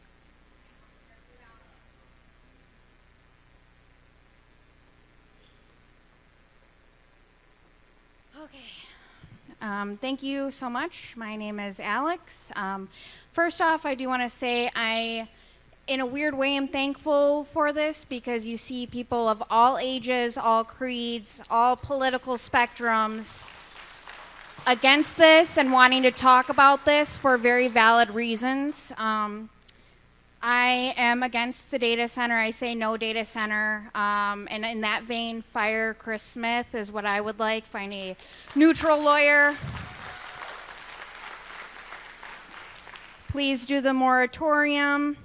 And then I would like to make it as hard as possible in any codes for a data center to move in. We haven't heard of any successful or positive stories anywhere from data centers, and we hear plenty of negative online of people losing their homes, towns being disrupted. I want to see this town thrive. But I do want things like we have to run independent tests. The person or the entity applying shouldn't be able to run their own tests and run them, say, on the 4th of July, the holiday, for sound. Is one example of a bad test. No data center operations should supersede the operation of our clinics and hospitals, say, in the event of an emergency. I don't want generators trying to keep a data center running while people are being treated in the hospital and could suffer consequences from that and die. Any data center should need to have to pay for infrastructure repairs and expansions and upgrades before they come, depending on how that falls in the process. I think they should pay double the rate for electricity for than private citizens do. They have billions and billions of dollars. They should set up a trust for in the maybe inevitable case that the AI bubble bursts, so we're not left with more abandoned infrastructure. We should also know what they're going to use the center for, so that, say, a builder's coming in and they're going to build it and then rent it out. We need to know who's going to rent it out and for what purpose, and ensure that those renters also pay taxes to the city. I don't want any tax breaks for anyone, especially when they're using our resources and polluting us. So I want concrete, verified, independent data for these decisions to be made on, and I don't ever want to hear things like, well, if we're too hard against data centers, no business will want to come. That's a logical fallacy. It's not one or the other. I don't want to hear things like, we need to not be afraid of technology. We're not afraid of technology. Hello. I don't want to hear things like, well, we all use our phones. We need this data. Smartphones have been out since 2012, and everyone has been on their social media and doing all the things. We all know this is because of AI bubble, surveillance. We have flock cameras in this city.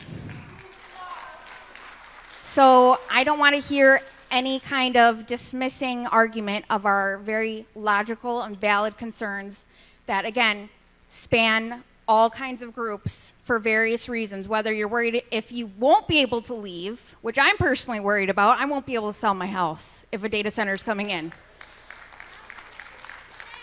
The perception even alone, I wouldn't buy a house in a city that's building a data center.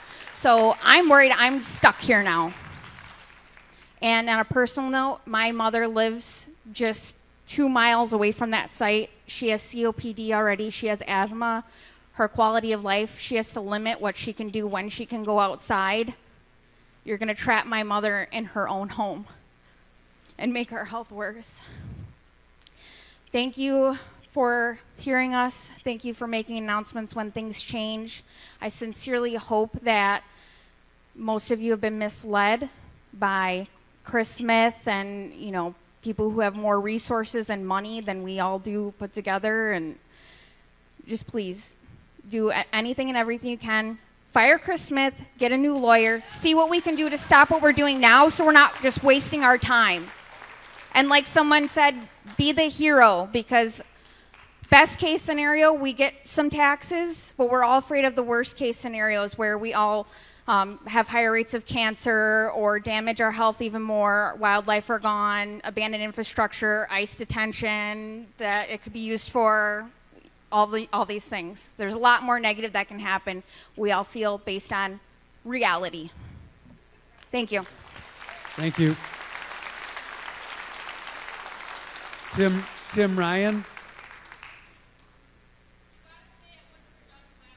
Tim Ryan.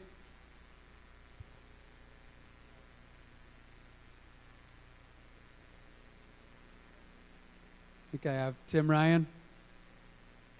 Okay, that was the end of public comment. Council,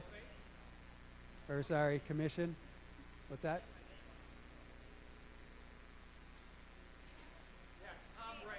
Tom Rayom. My apologies, Tom.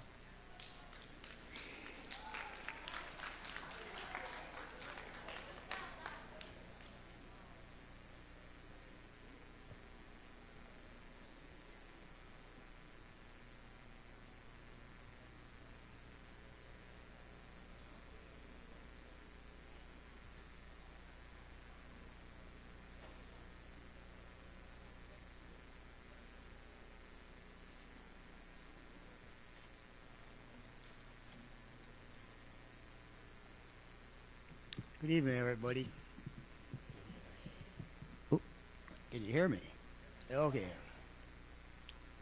Tom Riome, I used to be a long-time alderman here in this city. I happened to lose a few months ago by 1 vote, but my vote would have been no on a data center. Totally no.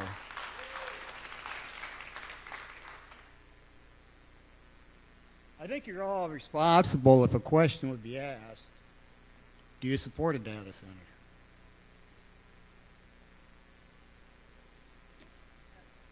I want to know when you first got the answer. Have anybody signed an NDA with this bunch? Is there an NDA at all? Is there an NDA?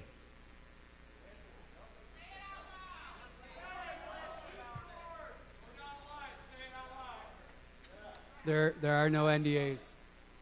I was called by the mayor because I was running for alderman the end of January.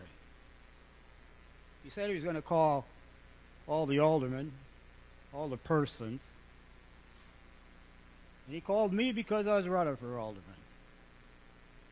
Wanted to know if I supported a data center.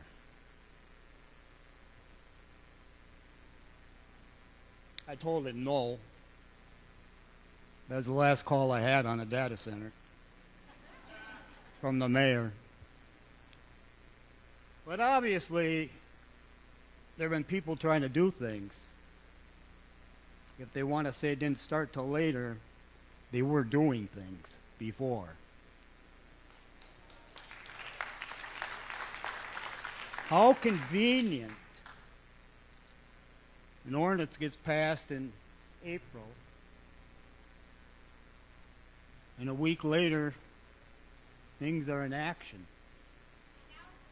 How can that happen so quickly? My goodness.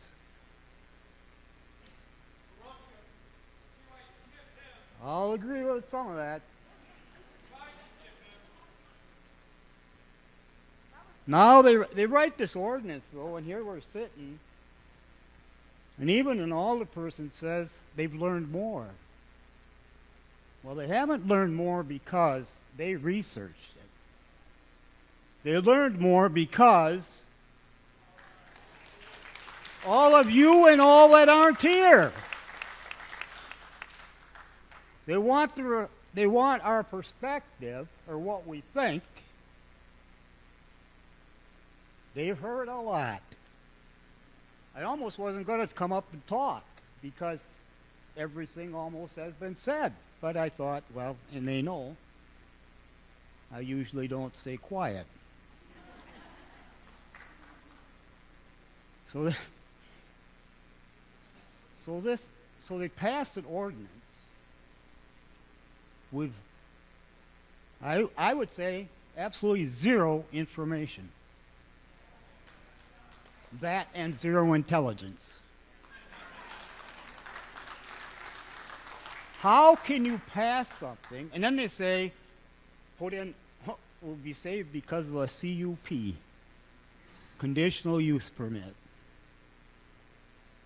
Well, I don't know, but maybe there's something you could put in that they don't like.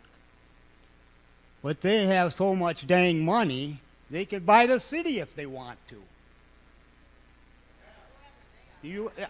Well, yeah. And then, as it's been mentioned, and I stopped in last Saturday at the library, and who leads it off as the cheerleader? Trust me. Trust me. Oh, my goodness. The same guy I saw on the news many times run out as mayor of New York City. Okay, yeah. But here, though, his partner up there, and nothing against Russian citizens, but he is one. Not a U.S. citizen either.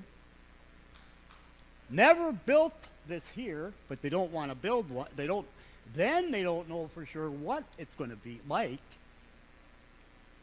Totally transparent, weren't they? that they don't want you to know anything till it comes into being. And they're not the people. They won't tell you who's going to build this.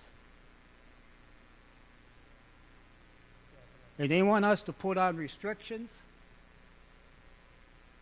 Too bad all of you didn't talk. But you know what? The one thing they haven't heard, nobody has showed up to say they want the dang thing. Nobody. You people won't even say you want it. Yet you voted for the ordinance. And Thanks. Mayor, you called Thanks, me with Tom. the intent that you totally support them. No. You totally support them. That's not what happened. But thank you, Tom, for your comment.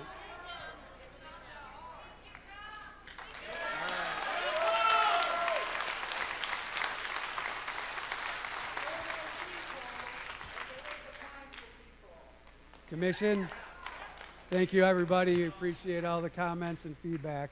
Commission, do you have any other questions or comments at this time? Yep. Just, I guess my question is, on the agenda it says discussion only. So what are our options? Are we able to direct staff to start that process, and then we'd have to have another meeting to approve that moratorium? Or what would be possible steps?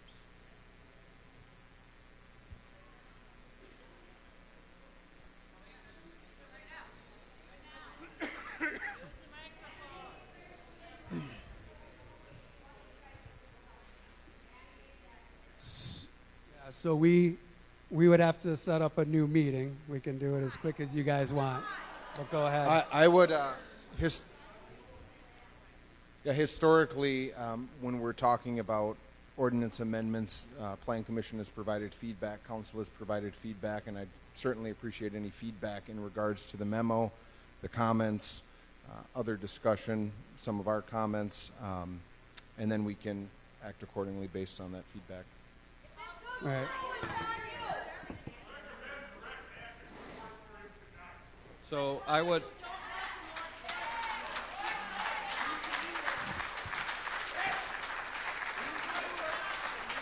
So I would make a motion to direct staff to draft a 12-month moratorium over Chapter 11, specifically 14.03A data center, to address issues related to public health, safety, and rate taxpayer equity within the city, and I would look to have a special meeting as soon as possible.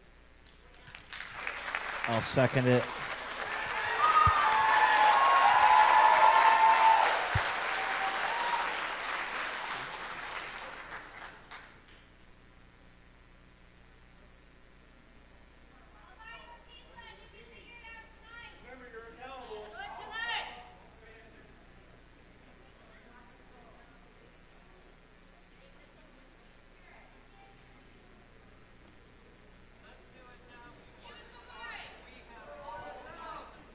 So just to repeat it for staff, we would make a motion to direct staff to draft a 12-month moratorium over Chapter 11, Section 14.03 data center in order to address public health, safety, and ratepayer equity within the city while we complete necessary infrastructure studies and understand its regulatory framework. And I would also look to have a special meeting to make that process sooner. I'll second that again.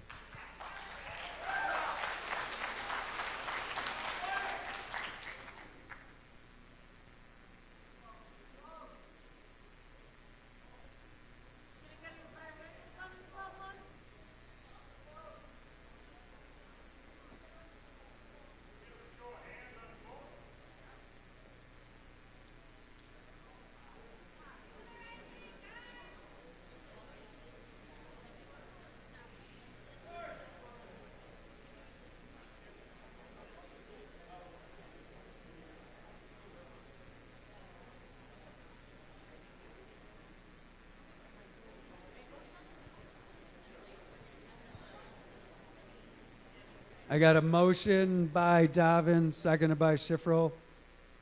Any questions or comments from the commissioners?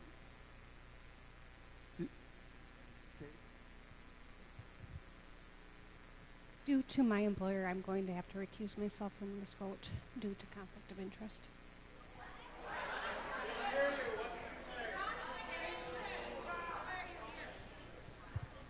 Due to a conflict of interest, I will be recusing myself from the vote. All right. Any other questions or comments from the commissioners? Seeing none, we'll go ahead and put it to vote. All those in favor say aye.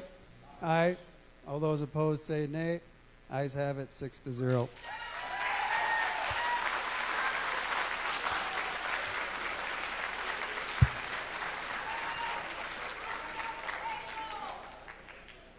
Item number 8, a meeting adjourned at 7:42 p.m. Thank you, everybody. Appreciate you coming.